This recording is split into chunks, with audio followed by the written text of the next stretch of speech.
The Age of Innocence, the famous novel by Edith Wharton. Book 1. On a January evening of the early 70s, Christine Nielsen was singing in Faust at the Academy of Music in New York. Though there was already talk of the erection, in remote metropolitan distances above the 40s, of a new opera house which should compete in costliness and splendour with those of the great European capitals, the world of fashion was still content to reassemble every winter in the shabby, red and gold boxes of the sociable old academy. Conservatives cherished it for being small and inconvenient, and thus keeping out the new people whom New York was beginning to dread and yet be drawn to, and the sentimental clung to it for its historic associations, and the musical for its excellent acoustics, always so problematic a quality in halls built for the hearing of music. It was Madame Nielsen's first appearance that winter, and what the daily press had already learned to describe as an exceptionally brilliant audience had gathered to hear her, transported through the slippery, snowy streets in private broughams, in the spacious family landau, or in the humbler but more convenient brown coupe.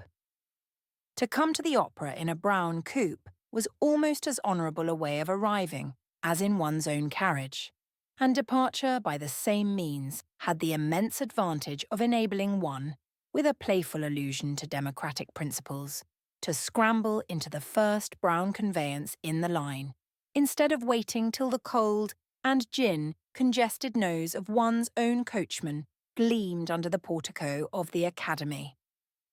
It was one of the great livery stableman's most masterly intuitions to have discovered that Americans want to get away from amusement even more quickly than they want to get to it. When Newland Archer opened the door at the back of the club box, the curtain had just gone up on the garden scene. There was no reason why the young man should not have come earlier, for he had dined at 7, alone with his mother and sister, and had lingered afterward over a cigar in the Gothic library with glazed black walnut bookcases and finial-topped chairs, which was the only room in the house where Mrs. Archer allowed smoking. But, in the first place, New York was a metropolis, and perfectly aware that in metropolises it was not the thing to arrive early at the opera, and what was or was not the thing played a part as important in Newland Archer's New York as the inscrutable totem terrors that had ruled the destinies of his forefathers thousands of years ago. The second reason for his delay was a personal one.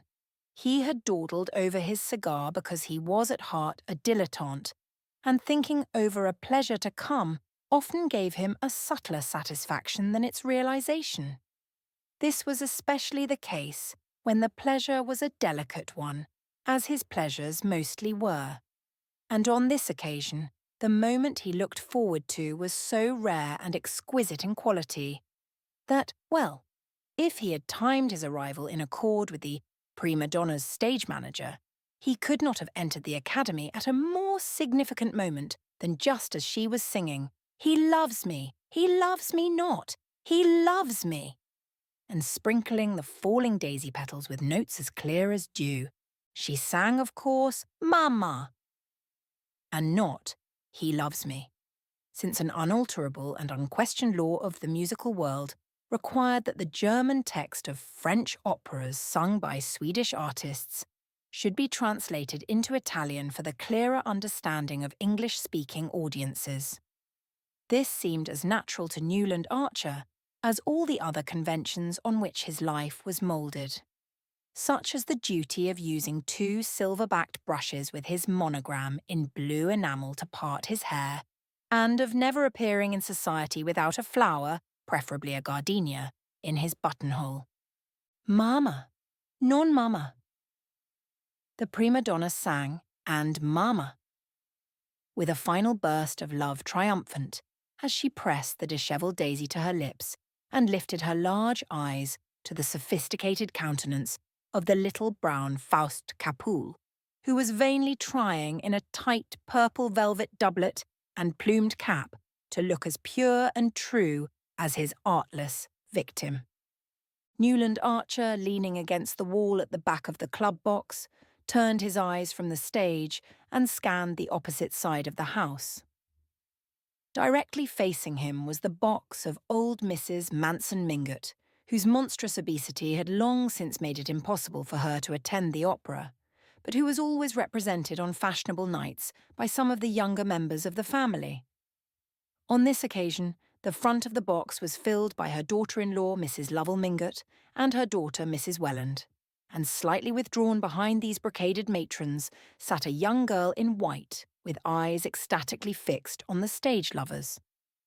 As Madame Nilsson's Mama thrilled out above the silent house, the boxes always stopped talking during the Daisy song, a warm pink mounted to the girl's cheek, mantled her brow to the roots of her fair braids, and suffused the young slope of her breast to the line where it met a modest tulle tucker fastened with a single gardenia. She dropped her eyes to the immense bouquet of lilies of the valley on her knee, and Newland Archer saw her white-gloved fingertips touch the flowers softly. He drew a breath of satisfied vanity, and his eyes returned to the stage. No expense had been spared on the setting, which was acknowledged to be very beautiful even by people who shared his acquaintance with the opera houses of Paris and Vienna. The foreground to the footlights was covered with emerald green cloth. In the middle distance, symmetrical mounds of woolly green moss, bounded by croquet hoops, formed the base of shrubs shaped like orange trees, but studded with large pink and red roses. Gigantic pansies, considerably larger than the roses, and closely resembling the floral pen wipers made by female parishioners for fashionable clergymen, sprang from the moss beneath the rose trees, and here and there a daisy grafted on a rose branch flowered with a luxuriance prophetic of Mr. Luther Burbank's far-off prodigies. In the centre of this enchanted garden, Madame Nilsson, in white cashmere slashed with pale blue satin, a reticule dangling from a blue girdle, and large yellow braids carefully disposed on each side of her muslin chemisette, listened with downcast eyes to Monsieur Capul's impassioned wooing, and affected a guileless incomprehension of his designs whenever, by word or glance, he persuasively indicated the ground-floor window of the neat brick villa projecting obliquely from the right wing. "The darling," thought Newland Archer, his glance flitting back to the young girl with the lilies of the valley. "She doesn't even guess what it's all about." And he contemplated her absorbed young face with a thrill of possessorship in which pride in his own masculine initiation was mingled with a tender reverence for her abysmal purity. "We'll read Faust together, by the Italian lakes," he thought, somewhat hazily confusing the scene of his projected honeymoon with the masterpieces of literature which it would be his manly privilege to reveal to his bride. It was only that afternoon that May Welland had let him guess that she cared, New York's consecrated phrase of maiden avowal. And already his imagination, leaping ahead of the engagement ring, the betrothal kiss, and the march from Lohengrin, pictured her at his side in some scene of old European witchery. He did not in the least wish the future Mrs. Newland Archer to be a simpleton. He meant her, thanks to his enlightening companionship, to develop a social tact and readiness of wit, enabling her to hold her own with the most popular married women of the younger set, in which it was the recognised custom to attract masculine homage while playfully discouraging it. If he had probed to the bottom of his vanity, as he sometimes nearly did, he would have found there the wish that his wife should be as worldly wise and as eager to please as the married lady whose charms had held his fancy through 2 mildly agitated years, without, of course, any hint of the frailty which had so nearly marred that unhappy being's life, and had disarranged his own plans for a whole winter. How this miracle of fire and ice was to be created, and to sustain itself in a harsh world, he had never taken the time to think out, but he was content to hold his view without analysing it, since he knew it was that of all the carefully brushed, white-waistcoated, buttonhole-flowered gentlemen who succeeded each other in the club box, exchanged friendly greetings with him, and turned their opera glasses critically on the circle of ladies who were the product of the system. In matters intellectual and artistic, Newland Archer felt himself distinctly the superior of these chosen specimens of old New York gentility.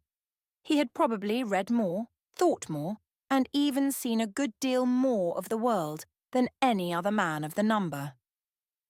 Singly, they betrayed their inferiority, but grouped together they represented New York, and the habit of masculine solidarity made him accept their doctrine on all the issues called moral.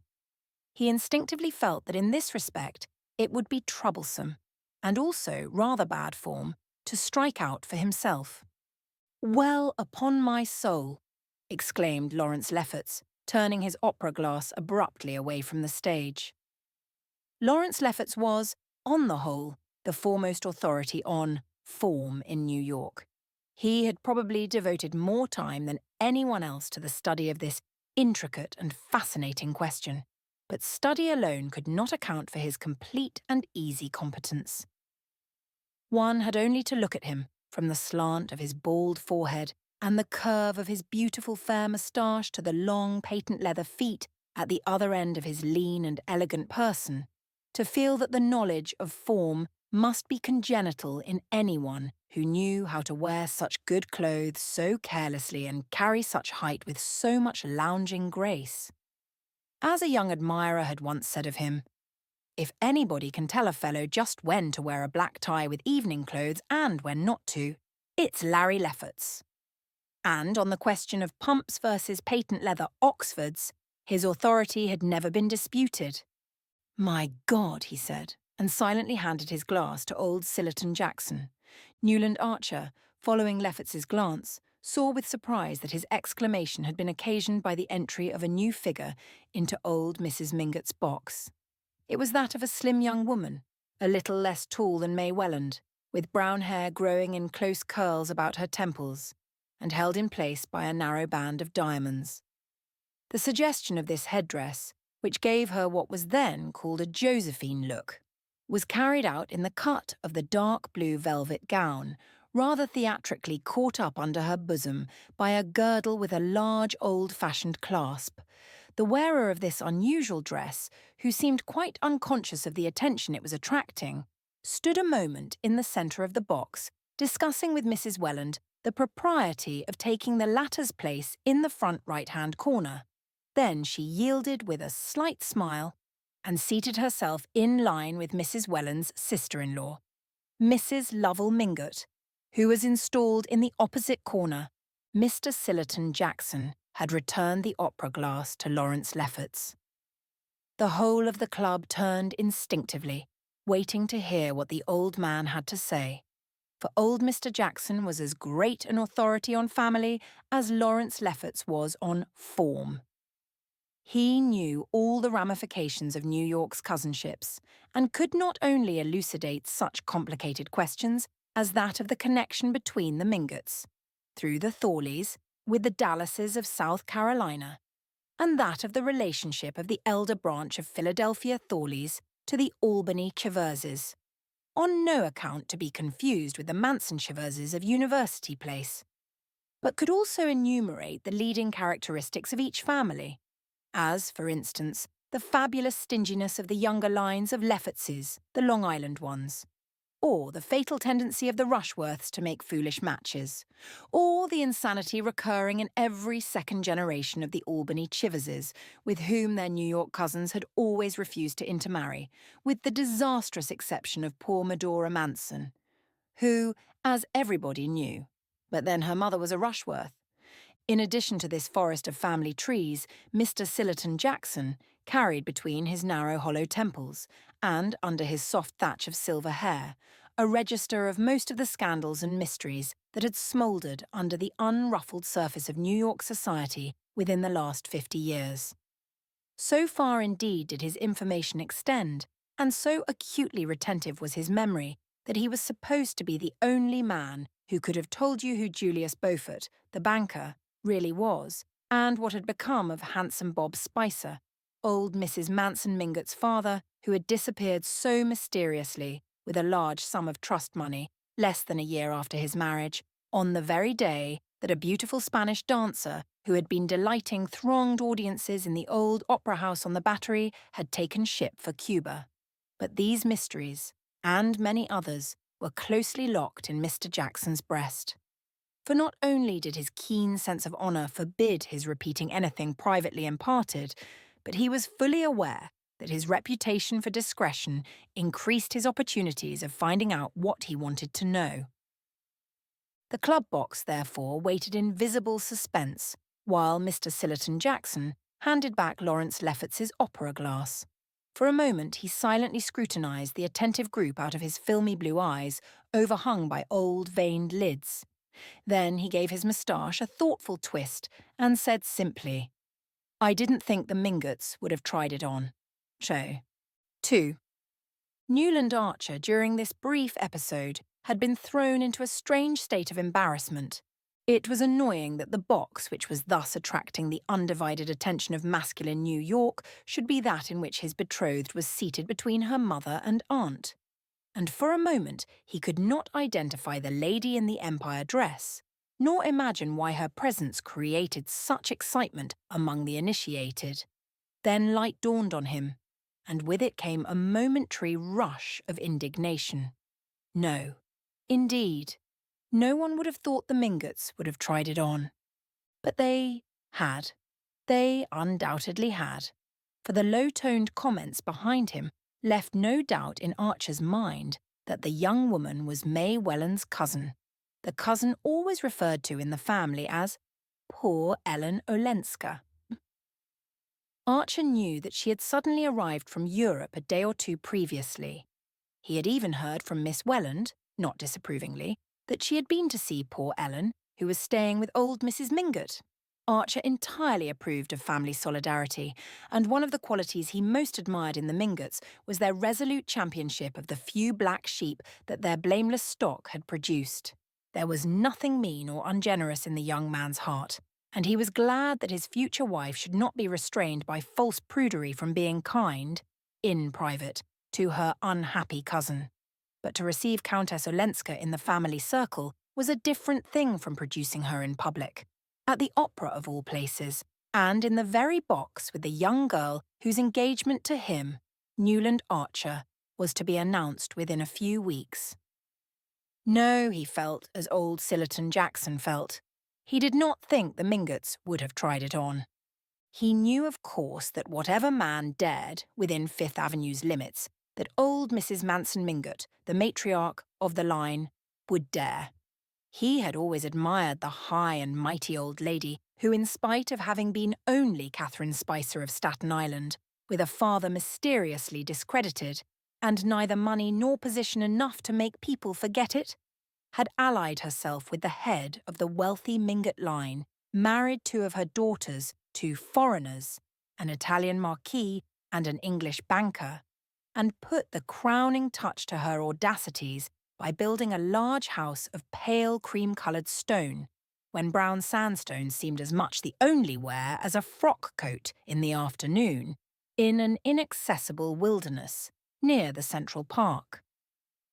Old Mrs. Mingott's foreign daughters had become a legend.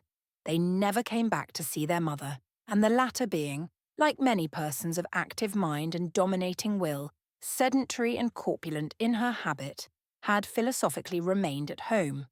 But the cream-coloured house, supposed to be modelled on the private hotels of the Parisian aristocracy, was there as a visible proof of her moral courage, and she throned in it, among pre-revolutionary furniture and souvenirs of the Tuileries of Louis Napoleon, where she had shone in her middle age, as placidly as if there were nothing peculiar in living above 34th Street, or in having French windows that opened like doors instead of sashes that pushed up. Everyone, including Mr. Sillerton Jackson, was agreed that old Catherine had never had beauty, a gift which, in the eyes of New York, justified every success and excused a certain number of failings. Unkind people said that, like her imperial namesake, she had won her way to success by strength of will and hardness of heart, and a kind of haughty effrontery that was somehow justified by the extreme decency and dignity of her private life. Mr. Manson Mingott had died when she was only 28 and had tied up the money with an additional caution born of the general distrust of the Spicers. But his bold young widow went her way fearlessly, mingled freely in foreign society, married her daughters in heaven knew what corrupt and fashionable circles, hobnobbed with dukes and ambassadors, associated familiarly with papists, entertained opera singers, and was the intimate friend of Madame Taglioni. And all the while, as Sillerton Jackson was the first to proclaim, there had never been a breath on her reputation, the only respect, he always added, in which she differed from the earlier Catherine.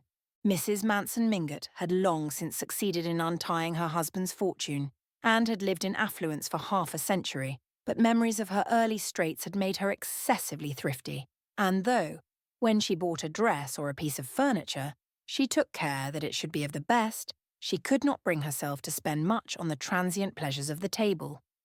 Therefore, for totally different reasons, her food was as poor as Mrs. Archer's, and her wines did nothing to redeem it. Her relatives considered that the penury of her table discredited the Mingott name, which had always been associated with good living.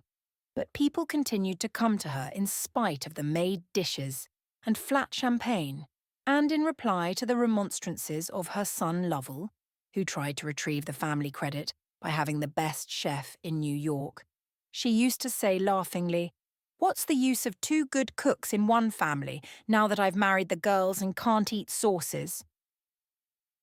Newland Archer, as he mused on these things, had once more turned his eyes toward the Mingott box. He saw that Mrs. Welland and her sister-in-law were facing their semicircle of critics with the Mingottian aplomb, which old Catherine had inculcated in all her tribe, and that only May Welland betrayed, by a heightened colour, perhaps due to the knowledge that he was watching her, a sense of the gravity of the situation.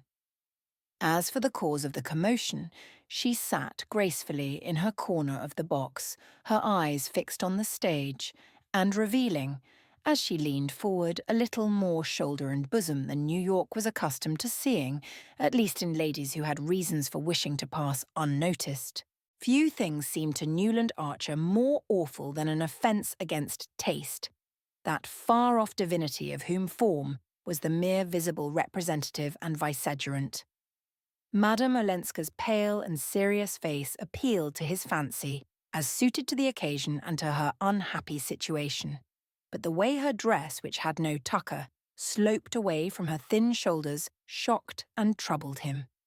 He hated to think of May Welland's being exposed to the influence of a young woman so careless of the dictates of taste. "After all," he heard one of the younger men begin behind him. Everybody talked through the Mephistopheles and Martha scenes. "After all, just what happened?" "Well, she left him. Nobody attempts to deny that." "He's an awful brute, isn't he?" continued the young inquirer, a candid Thorley who was evidently preparing to enter the lists as the ladies' champion. "The very worst. I knew him at Nice," said Lawrence Lefferts with authority. "A half-paralysed, white sneering fellow, rather handsome head, but eyes with a lot of lashes. Well, I'll tell you the sort. When he wasn't with women, he was collecting china, paying any price for both, I understand." There was a general laugh, and the young champion said, Well then, she bolted with his secretary." "Oh, I see." The champion's face fell. "It didn't last long, though. I heard of her a few months later living alone in Venice. I believe Lovell Mingott went out to get her. He said she was desperately unhappy." "That's all right. But this parading her at the opera is another thing." "Perhaps," young Thorley hazarded. "She's too unhappy to be left at home." This was greeted with an irreverent laugh, and the youth blushed deeply and tried to look as if he had meant to insinuate what knowing people called a double entendre. "Well, it's queer to have brought Miss Welland, anyhow," someone said in a low tone, with a side glance at Archer. "Oh, that's part of the campaign. Granny's orders, no doubt." Lefferts laughed. "When the old lady does a thing, she does it thoroughly."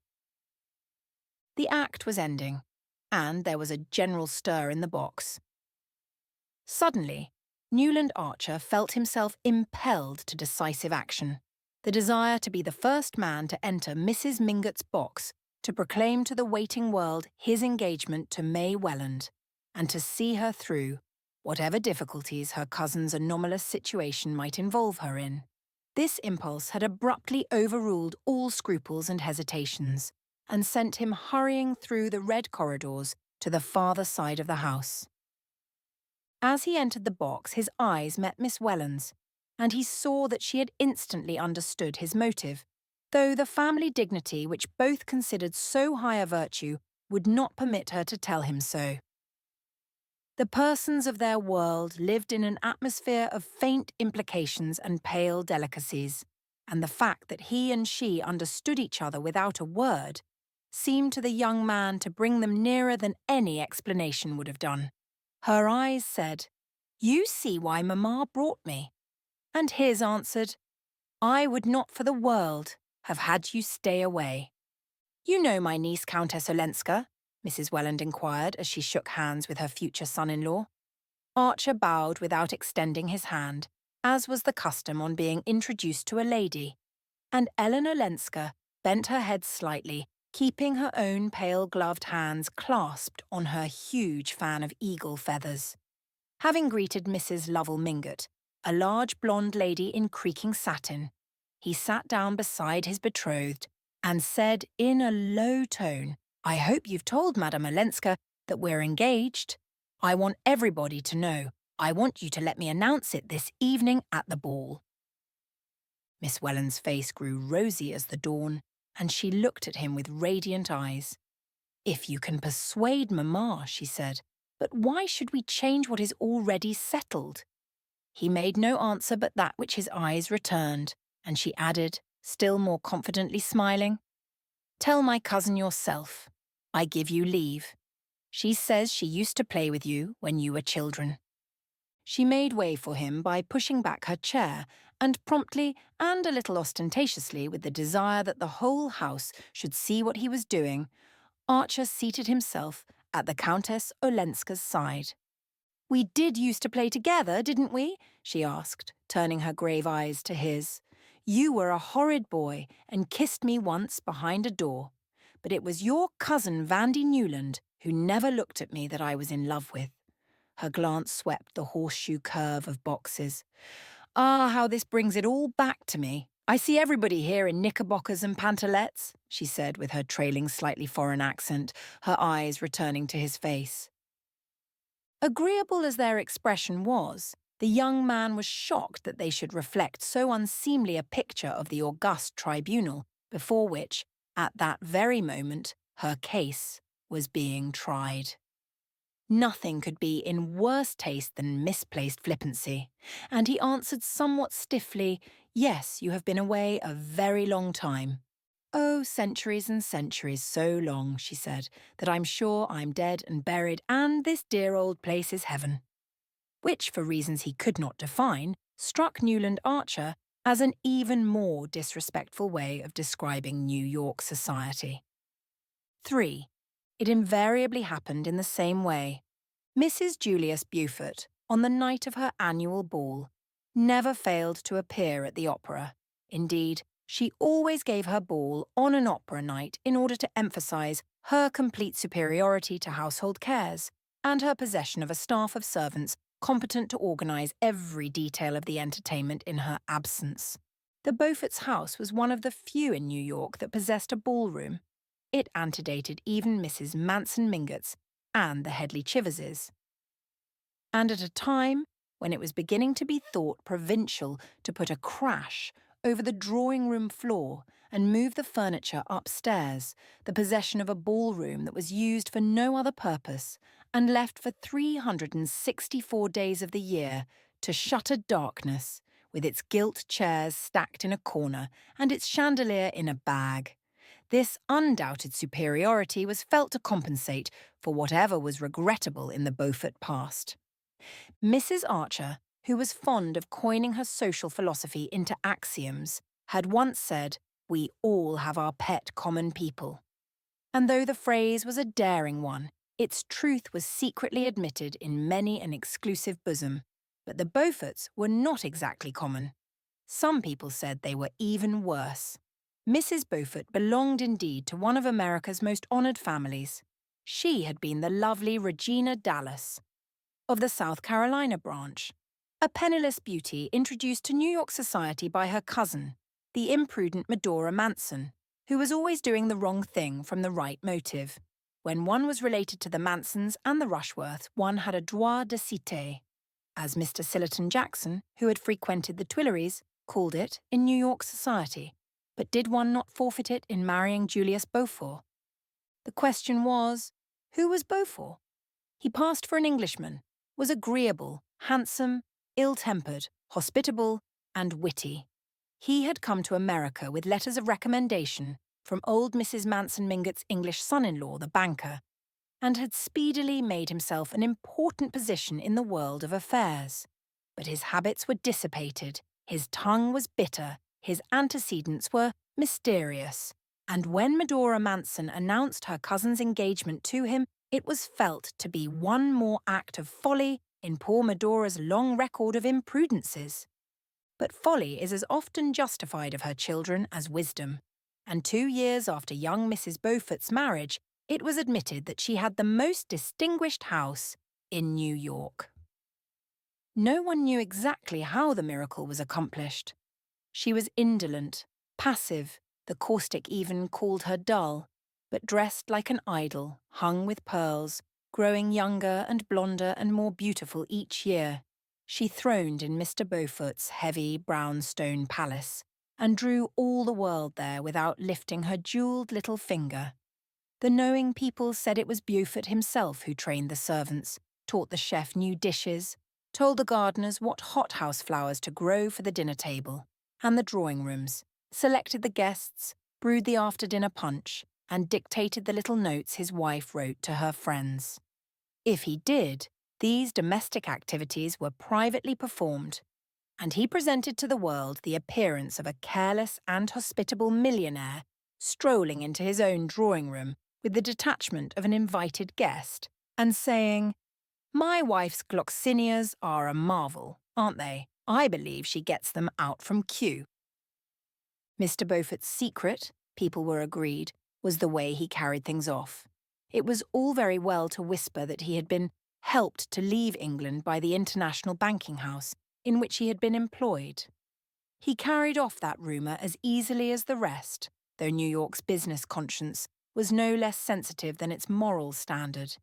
He carried everything before him, and all New York into his drawing rooms, and for over 20 years now people had said they were going to the Beauforts, with the same tone of security as if they had said they were going to Mrs. Manson Mingott's, and with the added satisfaction of knowing they would get hot canvas-back ducks and vintage wines instead of tepid Veuve Clicquot without a year and warmed-up croquettes from Philadelphia.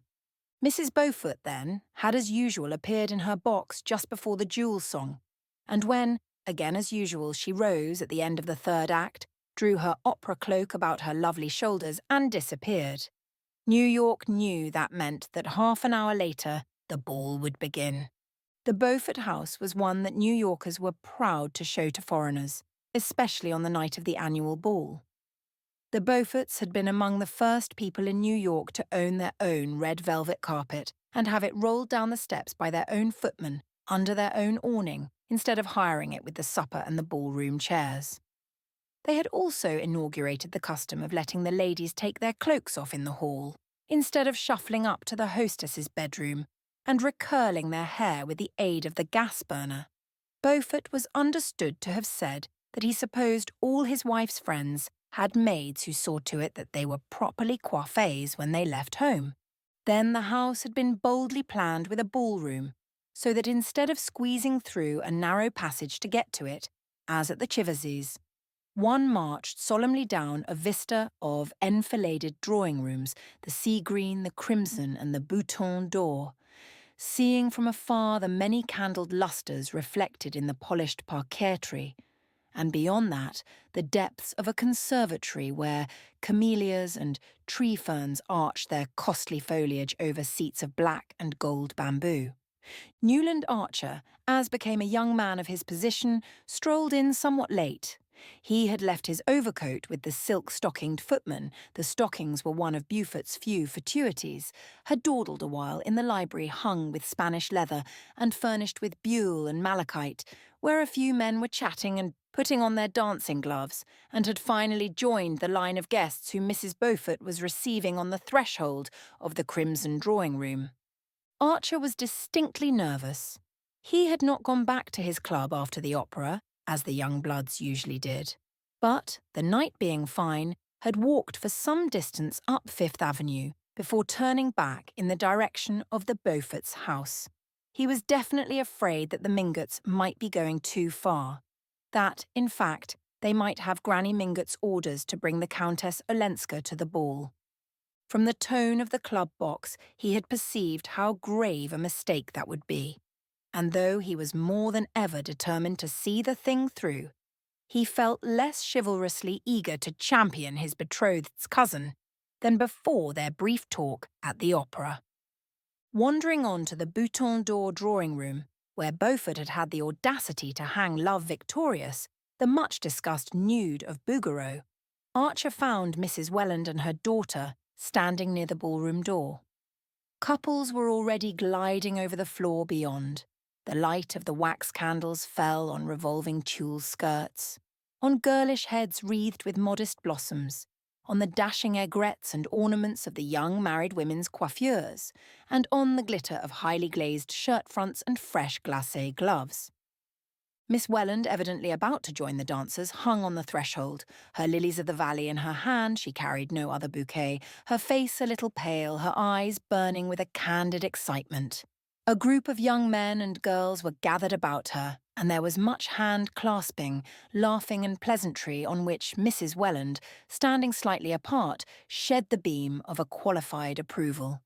It was evident that Miss Welland was in the act of announcing her engagement, while her mother affected the air of parental reluctance considered suitable to the occasion. Archer paused a moment. It was at his express wish that the announcement had been made, and yet it was not thus that he would have wished to have his happiness known. To proclaim it in the heat and noise of a crowded ballroom was to rob it of the fine bloom of privacy, which should belong to things nearest the heart. His joy was so deep that this blurring of the surface left its essence untouched, but he would have liked to keep the surface pure too. It was something of a satisfaction to find that May Welland shared this feeling. Her eyes fled to his beseechingly, and their look said, "Remember, we're doing this because it's right."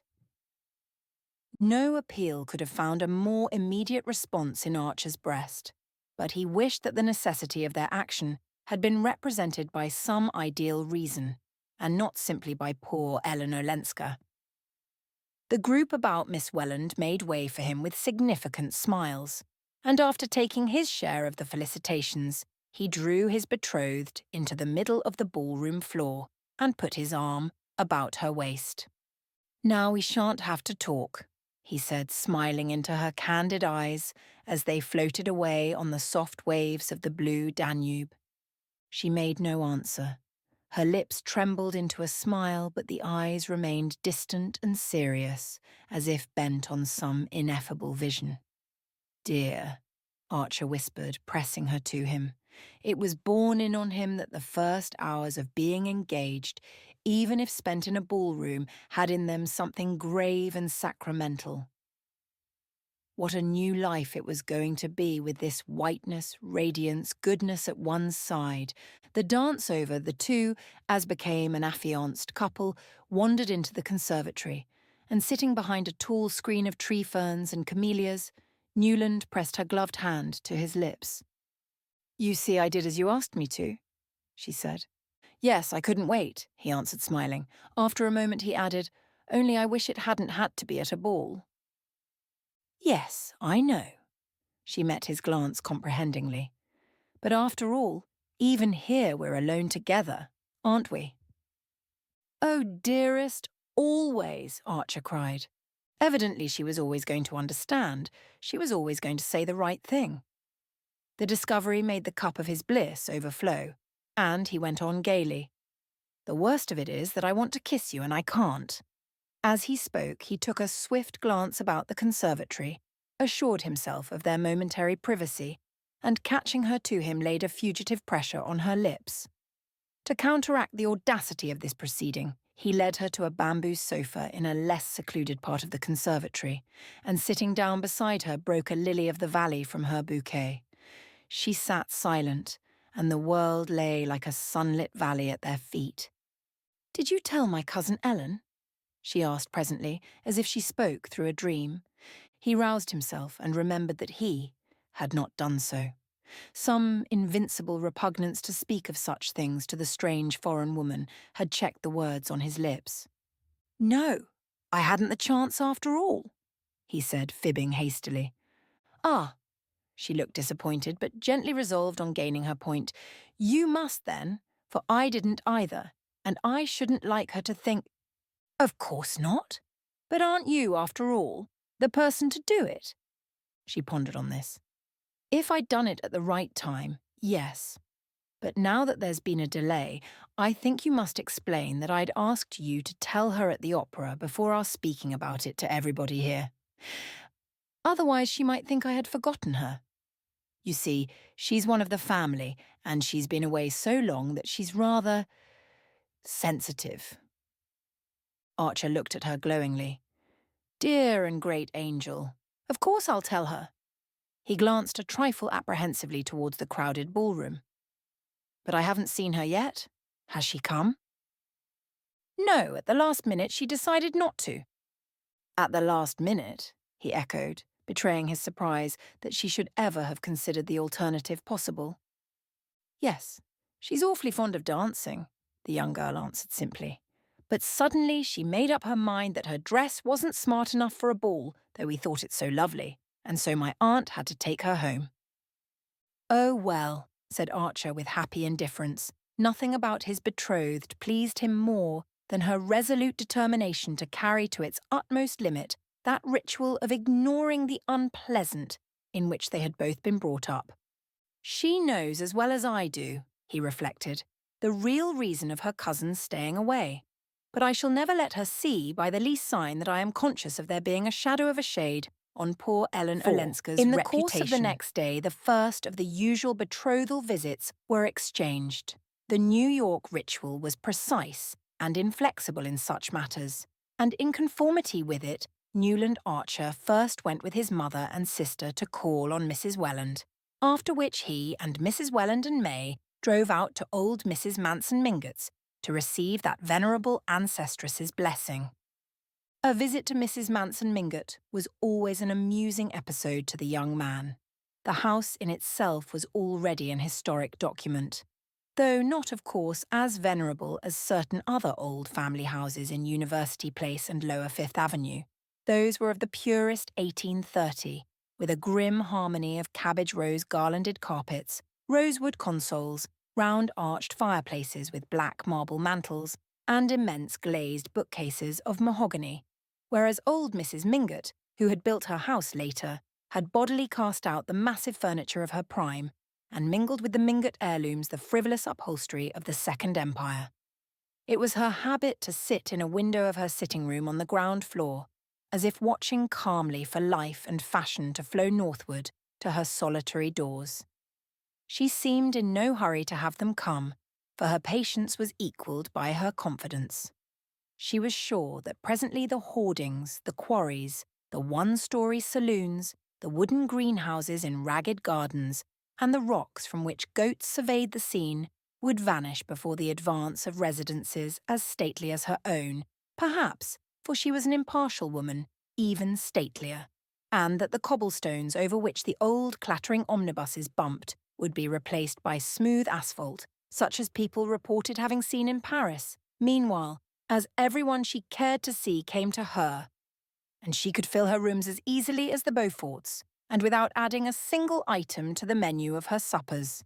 She did not suffer from her geographic isolation. The immense accretion of flesh which had descended on her in middle life, like a flood of lava on a doomed city, had changed her from a plump, active little woman with a neatly turned foot and ankle into something as vast and august as a natural phenomenon. She had accepted this submergence as philosophically as all her other trials, and now, in extreme old age, was rewarded by presenting to her mirror an almost unwrinkled expanse of firm pink and white flesh, in the centre of which the traces of a small face survived, as if awaiting excavation. A flight of smooth double chins led down to the dizzy depths of a still snowy bosom, veiled in snowy muslins that were held in place by a miniature portrait of the late Mr. Mingott, and around and below, wave after wave of black silk surged away over the edges of a capacious armchair, with two tiny white hands poised like gulls on the surface of the billows. The burden of Mrs. Manson Mingott's flesh had long since made it impossible for her to go up and downstairs, and with characteristic independence she had made her reception rooms upstairs and established herself, in flagrant violation of all the New York proprieties, on the ground floor of her house, so that, as you sat in her sitting-room window with her, you caught, through a door that was always open, and a looped-back yellow damask portière, the unexpected vista of a bedroom with a huge low bed upholstered like a sofa, and a toilet table with frivolous lace flounces and a gilt-framed mirror. Her visitors were startled and fascinated by the foreignness of this arrangement, which recalled scenes in French fiction and architectural incentives to immorality such as the simple American had never dreamed of. That was how women with lovers lived in the wicked old societies, in apartments with all the rooms on one floor and all the indecent propinquities that their novels described. It amused Newland Archer, who had secretly situated the love scenes of Monsieur de Camors in Mrs. Mingott's bedroom, to picture her blameless life led in the stage setting of adultery, but he said to himself with considerable admiration that if a lover had been what she wanted, the intrepid woman would have had him too. To the general relief, the Countess Olenska was not present in her grandmother's drawing-room during the visit of the betrothed couple. Mrs. Mingott said she had gone out, which on a day of such glaring sunlight, and at the shopping hour, seemed in itself an indelicate thing for a compromised woman to do. But at any rate it spared them the embarrassment of her presence and the faint shadow that her unhappy past might seem to shed on their radiant future. The visit went off successfully, as was to have been expected. Old Mrs. Mingott was delighted with the engagement, which, being long foreseen by watchful relatives, had been carefully passed upon in family council. And the engagement ring, a large thick sapphire set in invisible claws, met with her unqualified admiration. "It's the new setting. Of course it shows the stone beautifully, but it looks a little bare to old-fashioned eyes," Mrs. Welland had explained, with a conciliatory side glance at her future son-in-law. "Old-fashioned eyes? I hope you don't mean mine, my dear. I like all the novelties," said the ancestress, lifting the stone to her small, bright orbs, which no glasses had ever disfigured. "Very handsome," she added, returning the jewel. "Very liberal. In my time, a cameo set in pearls was thought sufficient. But it's the hand that sets off the ring, isn't it, my dear Mr. Archer?" And she waved one of her tiny hands with small pointed nails and rolls of aged fat encircling the wrist like ivory bracelets. "Mine was modelled in Rome by the great Ferrigiani. You should have May's done. No doubt he'll have it done, my child. Her hand is large. It's these modern sports that spread the joints, but the skin is white. And when's the wedding to be?" She broke off, fixing her eyes on Archer's face. "Oh," Mrs. Welland murmured, while the young man, smiling at his betrothed, replied, "As soon as ever it can, if only you'll back me up, Mrs. Mingott." "We must give them time to get to know each other a little better, mamma," Mrs. Welland interposed, with the proper affectation of reluctance, to which the ancestress rejoined, "Know each other? Fiddlesticks! Everybody in New York has always known everybody. Let the young man have his way, my dear. Don't wait till the bubble's off the wine. Marry them before Lent. I may catch pneumonia any winter now, and I want to give the wedding breakfast." These successive statements were received with the proper expressions of amusement, incredulity, and gratitude, and the visit was breaking up in a vein of mild pleasantry when the door opened to admit the Countess Olenska, who entered in bonnet and mantle, followed by the unexpected figure of Julius Beaufort. There was a cousinly murmur of pleasure between the ladies, and Mrs. Mingott held out Ferrigiani's model to the banker. "Ha! Beaufort, this is a rare favour." She had an odd foreign way of addressing men by their surnames. "Thanks. I wish it might happen oftener," said the visitor in his easy, arrogant way. "I'm generally so tied down. But I met the Countess Ellen in Madison Square, and she was good enough to let me walk home with her." "Ah, I hope the house will be gayer now that Ellen's here," cried Mrs. Mingott with a glorious effrontery.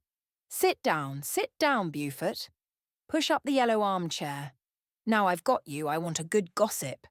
I hear your ball was magnificent, and I understand you invited Mrs. Lemuel Struthers. Well, I've a curiosity to see the woman myself." She had forgotten her relatives who were drifting out into the hall under Ellen Olenska's guidance. Old Mrs. Mingott had always professed a great admiration for Julius Beaufort, and there was a kind of kinship in their cool, domineering way and their shortcuts through the conventions. Now she was eagerly curious to know what had decided the Beauforts to invite, for the first time, Mrs. Lemuel Struthers, the widow of Struthers shoe polish, who had returned the previous year from a long initiatory sojourn in Europe to lay siege to the tight little citadel of New York.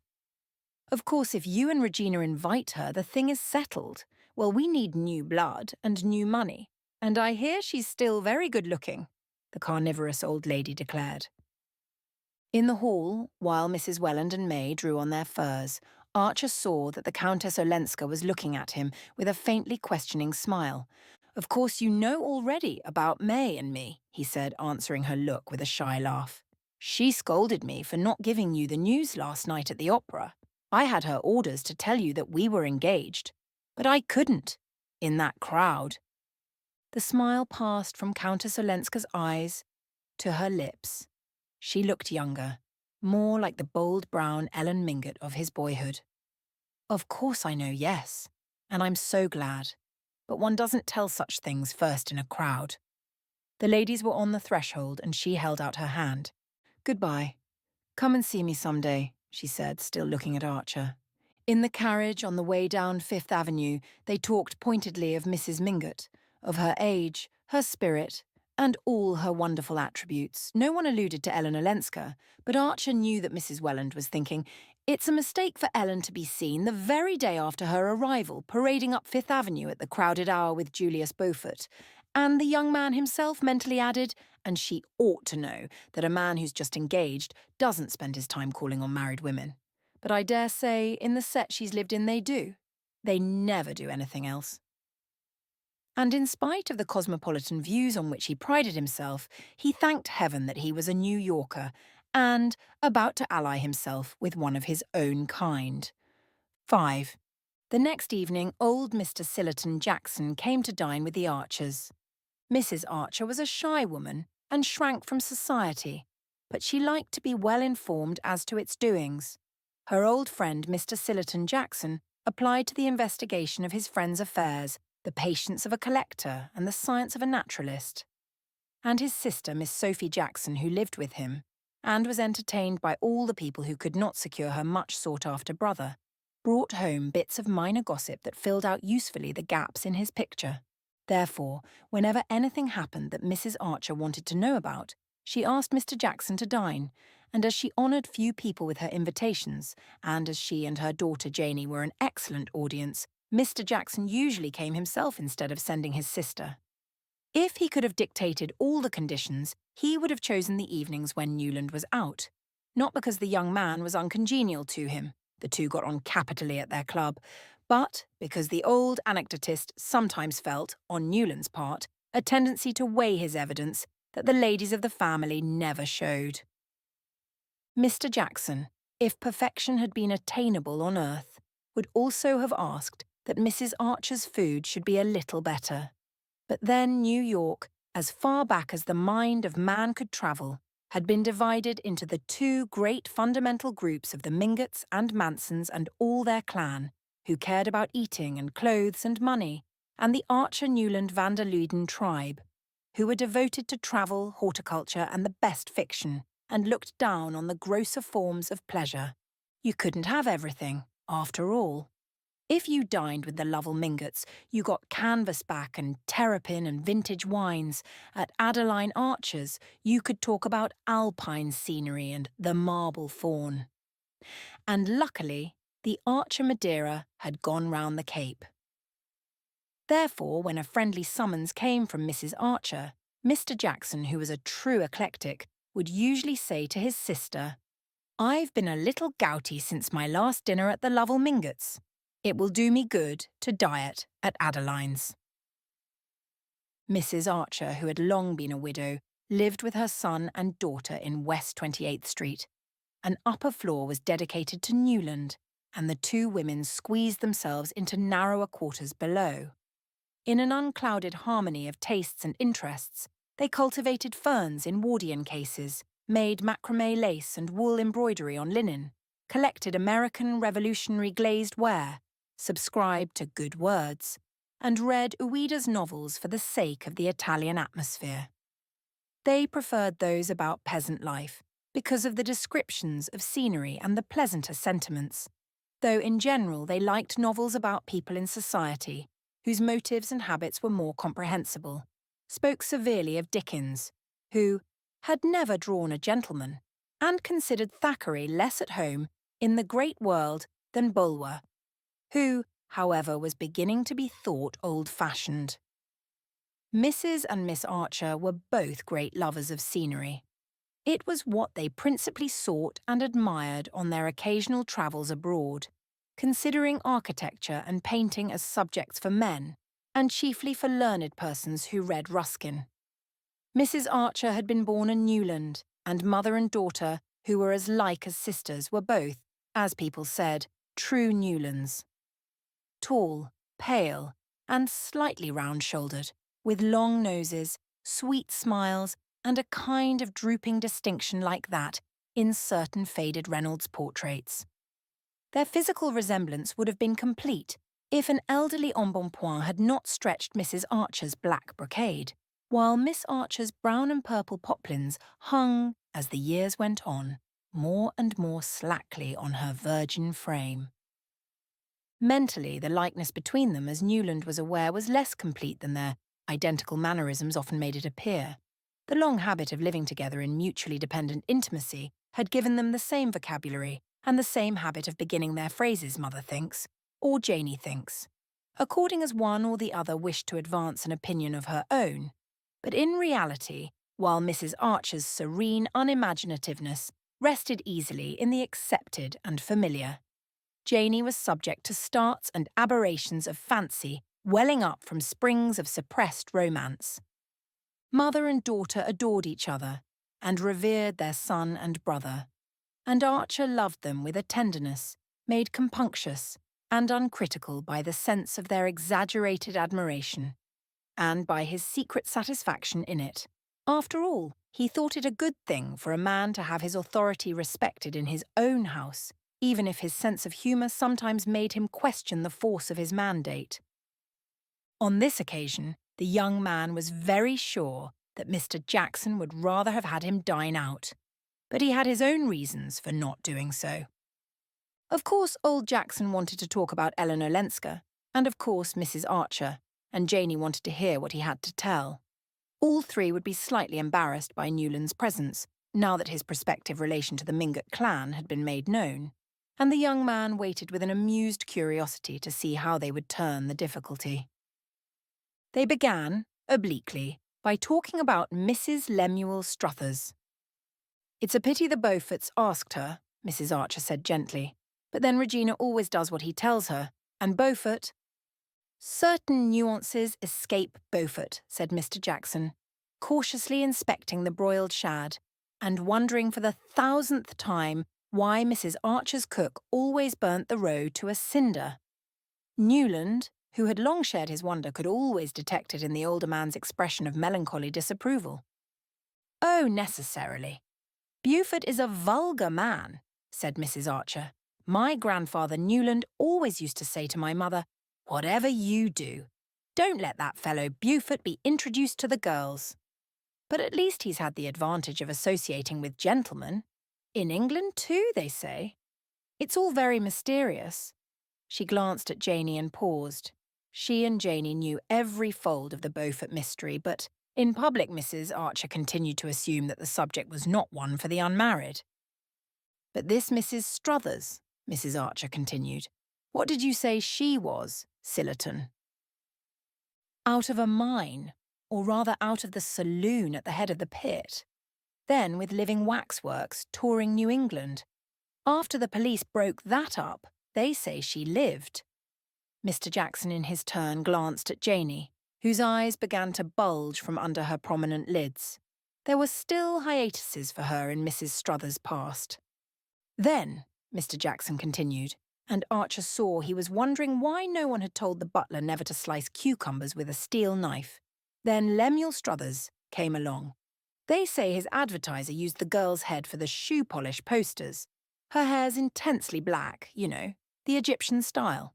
Anyhow, he, eventually, married her." There were volumes of innuendo in the way the "eventually" was spaced, and each syllable given its due stress. "Oh, well, at the pass we've come to nowadays it doesn't matter," said Mrs. Archer indifferently. The ladies were not really interested in Mrs. Struthers just then. The subject of Ellen Olenska was too fresh and too absorbing to them. Indeed, Mrs. Struthers' name had been introduced by Mrs. Archer only that she might presently be able to say, "And Newland's new cousin, Countess Olenska, was she at the ball too?" There was a faint touch of sarcasm in the reference to her son, and Archer knew it and had expected it. Even Mrs. Archer, who was seldom unduly pleased with human events, had been altogether glad of her son's engagement. Especially after that silly business with Mrs. Rushworth, as she had remarked to Janey, alluding to what had once seemed to Newland a tragedy of which his soul would always bear the scar. There was no better match in New York than May Welland. Look at the question from whatever point you chose. Of course, such a marriage was only what Newland was entitled to, but young men are so foolish and incalculable, and some women so ensnaring and unscrupulous, that it was nothing short of a miracle to see one's only son safe past the Siren Isle and in the haven of a blameless domesticity.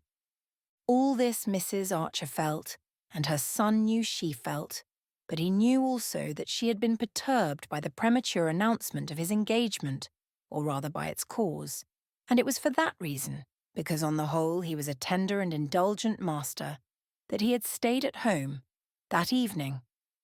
It's not that I don't approve of the Mingots' esprit de corps, but why Newland's engagement should be mixed up with that Olenska woman's comings and goings I don't see, Mrs. Archer grumbled to Janey, the only witness of her slight lapses from perfect sweetness. She had behaved beautifully, and in beautiful behaviour she was unsurpassed during the call on Mrs. Welland. But Newland knew, and his betrothed doubtless guessed, that all through the visit she and Janey were nervously on the watch for Madame Olenska's possible intrusion. And when they left the house together, she had permitted herself to say to her son, "I'm thankful that Augusta Welland received us alone." These indications of inward disturbance moved Archer the more that he too felt that the Mingots had gone a little too far.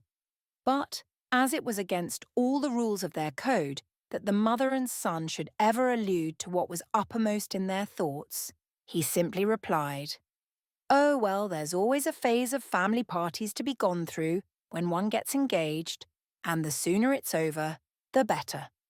At which his mother merely pursed her lips under the lace veil that hung down from her grey velvet bonnet trimmed with frosted grapes.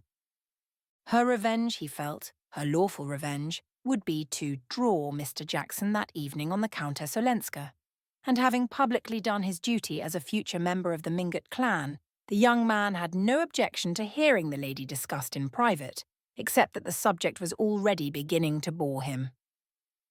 Mr. Jackson had helped himself to a slice of the tepid fillet which the mournful butler had handed him with a look as sceptical as his own, and had rejected the mushroom sauce after a scarcely perceptible sniff. He looked baffled and hungry, and Archer reflected that he would probably finish his meal on Ellen Olenska.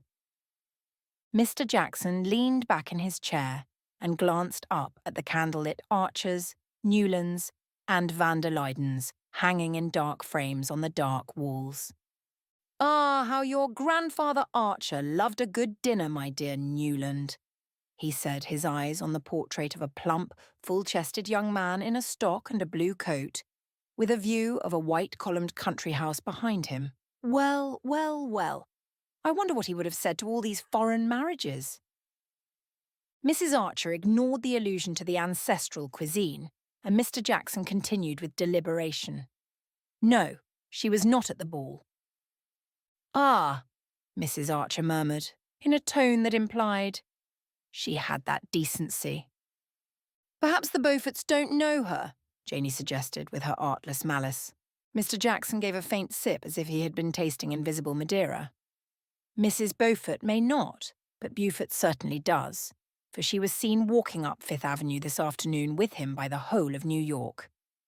"Mercy," moaned Mrs. Archer, evidently perceiving the uselessness of trying to ascribe the actions of foreigners to a sense of delicacy. "I wonder if she wears a round hat or a bonnet in the afternoon," Janey speculated. "At the opera, I know she had on dark blue velvet, perfectly plain and flat, like a nightgown." "Janey," said her mother, and Miss Archer blushed and tried to look audacious. "It was at any rate in better taste not to go to the ball," Mrs. Archer continued. A spirit of perversity moved her son to rejoin. "I don't think it was a question of taste with her. May said she meant to go, and then decided that the dress in question wasn't smart enough." Mrs. Archer smiled at this confirmation of her inference. "Poor Ellen," she simply remarked, adding compassionately, "we must always bear in mind what an eccentric bringing up Medora Manson gave her. What can you expect of a girl who was allowed to wear black satin at her coming-out ball?" "Ah, don't I remember her in it?" said Mr. Jackson, adding "poor girl," in the tone of one who, while enjoying the memory, had fully understood at the time what the sight portended. "It's odd," Janey remarked, "that she should have kept such an ugly name as Ellen. I should have changed it to Elaine." She glanced about the table to see the effect of this. Her brother laughed. "Why Elaine?" "I don't know, it sounds more Polish," said Janey, blushing. "It sounds more conspicuous." "And that can hardly be what she wishes," said Mrs. Archer distantly. "Why not?" broke in her son, growing suddenly argumentative. "Why shouldn't she be conspicuous if she chooses? Why should she slink about as if it were she who had disgraced herself? She's poor Ellen, certainly, because she had the bad luck to make a wretched marriage, but I don't see that that's a reason for hiding her head as if she were the culprit." "That, I suppose," said Mr. Jackson speculatively, "is the line the Mingotts mean to take." The young man reddened. "I didn't have to wait for their cue, if that's what you mean, sir. Madame Olenska has had an unhappy life. That doesn't make her an outcast." "There are rumours," began Mr. Jackson, glancing at Janey. "Oh, I know. The secretary," the young man took him up. "Nonsense, mother. Janey's grown up. They say, don't they," he went on, "that the secretary helped her to get away from her brute of a husband, who kept her practically a prisoner. Well, what if he did? I hope there isn't a man among us who wouldn't have done the same in such a case." Mr. Jackson glanced over his shoulder to say to the sad butler, "Perhaps that sauce, just a little, after all." Then, having helped himself, he remarked, "I'm told she's looking for a house. She means to live here." "I hear she means to get a divorce," said Janey boldly. "I hope she will," Archer exclaimed. The word had fallen like a bombshell in the pure and tranquil atmosphere of the Archer dining room. Mrs. Archer raised her delicate eyebrows in the particular curve that signified the butler, and the young man, himself mindful of the bad taste of discussing such intimate matters in public, hastily branched off into an account of his visit to old Mrs. Mingott. After dinner, according to immemorial custom, Mrs. Archer and Janey trailed their long silk draperies up to the drawing-room, where, while the gentlemen smoked below stairs, they sat beside a Carcel lamp with an engraved globe, facing each other across a rosewood work table, with a green silk bag under it, and stitched, at the two ends of a tapestry band, of field flowers destined to adorn an occasional chair in the drawing room of young Mrs. Newland Archer. While this rite was in progress in the drawing room, Archer settled Mr. Jackson in an armchair near the fire in the Gothic library and handed him a cigar. Mr. Jackson sank into the armchair with satisfaction, lit his cigar with perfect confidence. It was Newland who bought them. And stretching his thin old ankles to the coals, said, "You say the secretary merely helped her to get away, my dear fellow? Well, he was still helping her a year later then, for somebody met him living at Lausanne together." Newland reddened. Living together? Well, why not? Who had the right to make her life over if she hadn't? I'm sick of the hypocrisy that would bury alive a woman of her age if her husband prefers to live with harlots. He stopped and turned away angrily to light his cigar.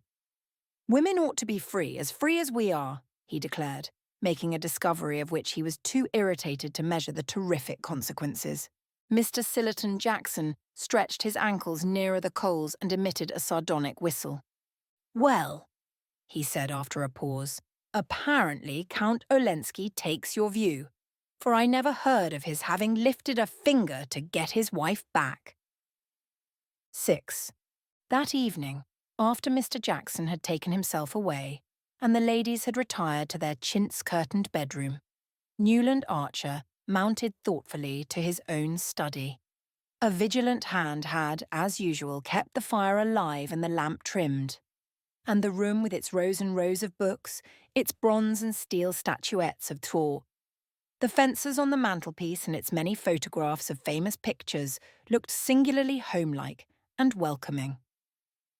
As he dropped into his armchair near the fire, his eyes rested on a large photograph of May Welland, which the young girl had given him in the first days of their romance, and which had now displaced all the other portraits on the table.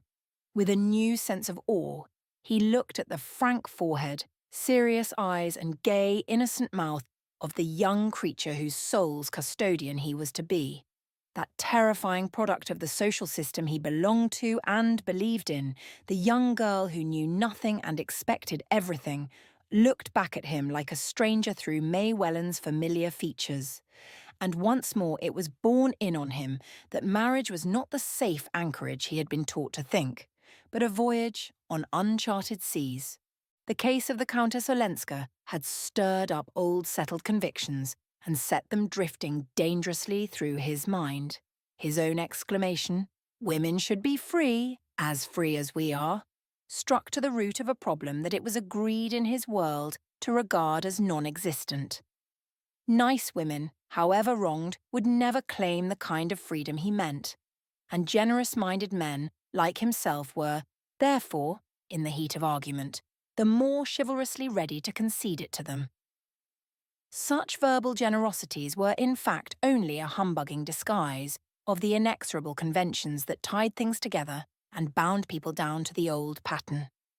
But here he was pledged to defend, on the part of his betrothed's cousin, conduct that, on his own wife's part, would justify him in calling down on her all the thunders of church and state.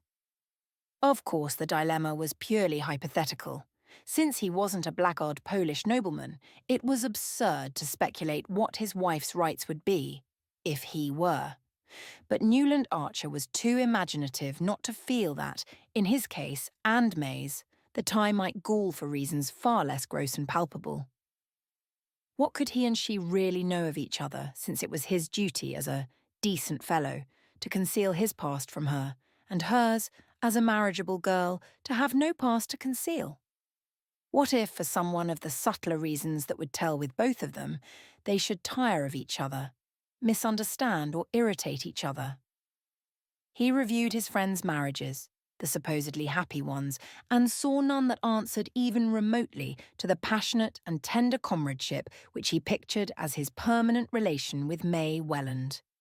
He perceived that such a picture presupposed on her part the experience, the versatility, the freedom of judgment, which she had been carefully trained not to possess.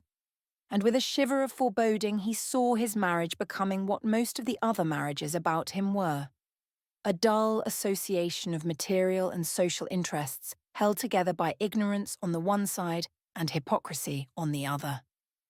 Lawrence Lefferts occurred to him as the husband who had most completely realised this enviable ideal. As became the high priest of form, he had formed a wife so completely to his own convenience that, in the most conspicuous moments of his frequent love affairs with other men's wives, she went about in smiling unconsciousness, saying that Lawrence was so frightfully strict, and had been known to blush indignantly and avert her gaze when someone alluded in her presence to the fact that Julius Beaufort, as became a foreigner of doubtful origin, had what was known in New York as another establishment.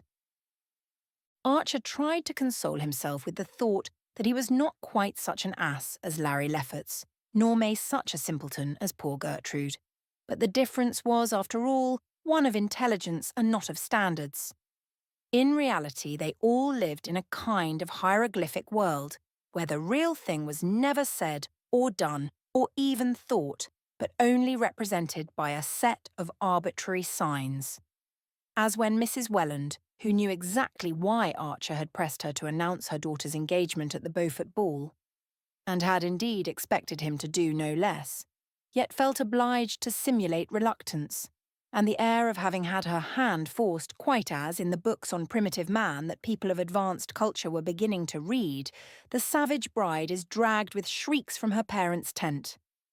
The result, of course, was that the young girl who was the centre of this elaborate system of mystification remained the more inscrutable for her very frankness and assurance.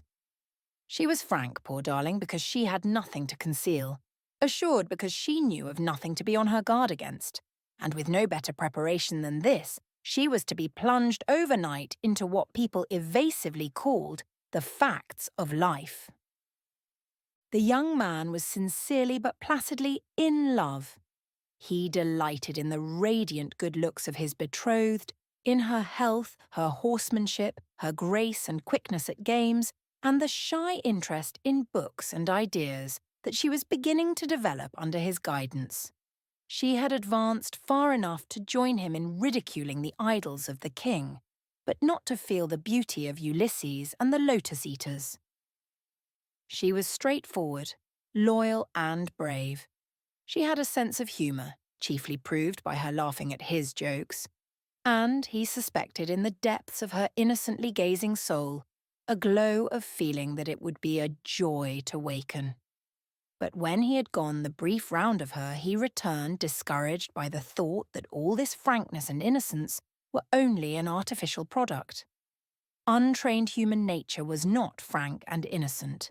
It was full of the twists and defences of an instinctive guile, and he felt himself oppressed by this creation of factitious purity, so cunningly manufactured by a conspiracy of mothers and aunts and grandmothers and long-dead ancestresses, because it was supposed to be what he wanted, what he had a right to, in order that he might exercise his lordly pleasure in smashing it like an image made of snow.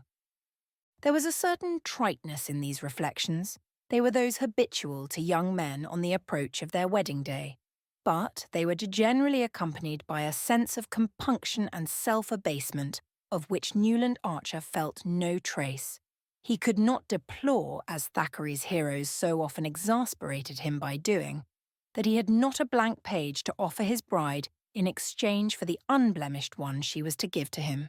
He could not get away from the fact that if he had been brought up as she had, they would have been no more fit to find their way about than the babes in the wood, nor could he, for all his anxious cogitations, see any honest reason, any, that is, unconnected with his own momentary pleasure and the passion of masculine vanity, why his bride should not have been allowed the same freedom of experience as himself.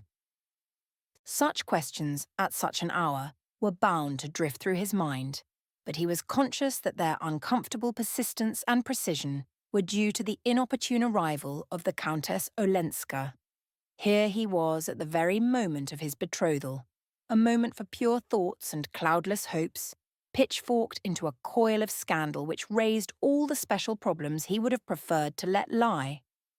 "Hang Ellen Olenska," he grumbled as he covered his fire and began to undress. He could not really see why her fate should have the least bearing on his. Yet he dimly felt, that he had only just begun to measure the risks of the championship which his engagement had forced upon him. A few days later, the bolt fell. The Lovell Mingotts had sent out cards for what was known as a formal dinner.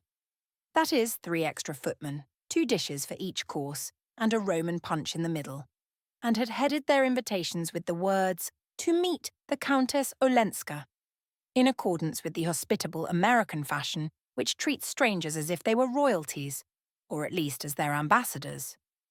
The guests had been selected with a boldness and discrimination in which the initiated recognised the firm hand of Catherine the Great, associated with such immemorial standbys as the Selfridge Merrys, who were asked everywhere because they always had been, the Beauforts, on whom there was a claim of relationship, and Mr. Sillerton Jackson and his sister Sophie, who went wherever her brother told her to, were some of the most fashionable and yet most irreproachable of the dominant young married set. The Lawrence Leffertses, Mrs. Lefferts Rushworth, the lovely widow, the Harry Thorleys, the Reggie Cheverses, and young Maurice Dagonet and his wife, who was a Van der Leyden. The company indeed was perfectly assorted, since all the members belonged to the little inner group of people who, during the long New York season, disported themselves together daily and nightly with apparently undiminished zest. 48 hours later, the unbelievable had happened. Every one had refused the Mingotts' invitation except the Beauforts and old Mr. Jackson and his sister. The intended slight was emphasised by the fact that even the Reggie Chiverses, who were of the Mingott clan, were among those inflicting it, and by the uniform wording of the notes, in all of which the writers regretted that they were unable to accept, without the mitigating plea of a previous engagement, that ordinary courtesy prescribed. New York society was, in those days, far too small and too scant in its resources for everyone in it, including livery stable-keepers, butlers and cooks, not to know exactly on which evenings people were free. And it was thus possible for the recipients of Mrs. Lovell Mingott's invitations to make cruelly clear their determination not to meet the Countess Olenska.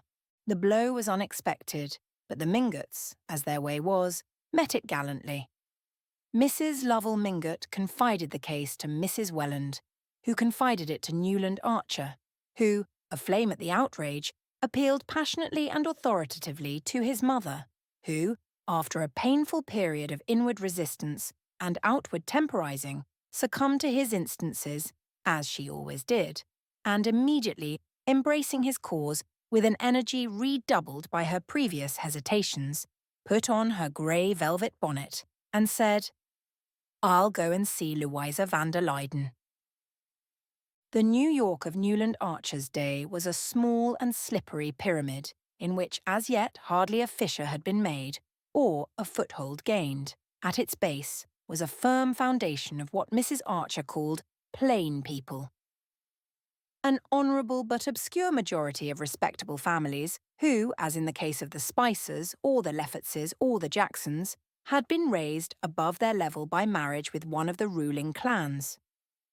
People, Mrs. Archer always said, were not as particular as they used to be, and with old Catherine Spicer ruling one end of Fifth Avenue and Julius Beaufort the other, you couldn't expect the old traditions to last much longer. Firmly narrowing upward from this wealthy but inconspicuous substratum was the compact and dominant group which the Mingotts, Newlands, Chiverses and Mansons so actively represented. Most people imagined them to be the very apex of the pyramid, but they themselves, at least those of Mrs. Archer's generation, were aware that, in the eyes of the professional genealogist, only a still smaller number of families could lay claim to that eminence. "Don't tell me," Mrs. Archer would say to her children, "all this modern newspaper rubbish about a New York aristocracy. If there is one, neither the Mingotts nor the Mansons belong to it, no, nor the Newlands or the Chiverses either. Our grandfathers and great-grandfathers were just respectable English or Dutch merchants who came to the colonies to make their fortune and stayed here because they did so well. One of your great-grandfathers signed the Declaration, and another was a general on Washington's staff, and received General Burgoyne's sword after the Battle of Saratoga. These are things to be proud of, but they have nothing to do with rank or class. New York has always been a commercial community, and there are not more than 3 families in it who can claim an aristocratic origin in the real sense of the word. Mrs. Archer and her son and daughter, like everyone else in New York, knew who these privileged beings were. The Dagonets of Washington Square, who came of an old English county family allied with the Pitts and Foxes, the Lannings, who had intermarried with the descendants of Count de Grasse, and the Van der Luydens, direct descendants of the first Dutch governor of Manhattan, and related by pre-revolutionary marriages to several members of the French and British aristocracy. The Lannings survived only in the person of 2 very old but lively Miss Lannings, who lived cheerfully and reminiscently among family portraits and Chippendale. The Dagonets were a considerable clan, allied to the best names in Baltimore and Philadelphia, but the Van der Luydens, who stood above all of them, had faded into a kind of superterrestrial twilight, from which only 2 figures impressively emerged, those of Mr. and Mrs. Henry van der Luyden. Mrs. Henry van der Luyden had been Louisa de Gonet, and her mother had been the granddaughter of Colonel Dulac, of an old Channel Island family who had fought under Cornwallis and had settled in Maryland after the war with his bride Lady Angelica Trevenna, 5th daughter of the Earl of St. Austrey. The tie between the Dagonets, the Dulacs of Maryland, and their aristocratic Cornish kinsfolk, the Trevennas, had always remained close and cordial. Mr. and Mrs. van der Luyden had more than once paid long visits to the present head of the House of Trevenna, the Duke of St. Austrey, at his country seat in Cornwall, and at St. Austrey in Gloucestershire. And his Grace had frequently announced his intention of some day returning their visit, without the Duchess, who feared the Atlantic. Mr. and Mrs. van der Luyden divided their time between Trevenna, their place in Maryland, and Skyttercliff, the great estate on the Hudson which had been one of the colonial grants of the Dutch government to the famous first governor, and of which Mr. van der Luyden was still patroon. Their large solemn house in Madison Avenue was seldom opened, and when they came to town they received in it only their most intimate friends. "I wish you would go with me, Newland," his mother said, suddenly pausing at the door of the brown coupe.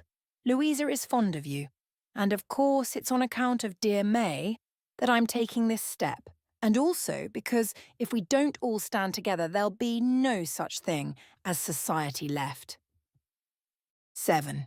Mrs. Henry van der Luyden listened in silence to her cousin Mrs. Archer's narrative.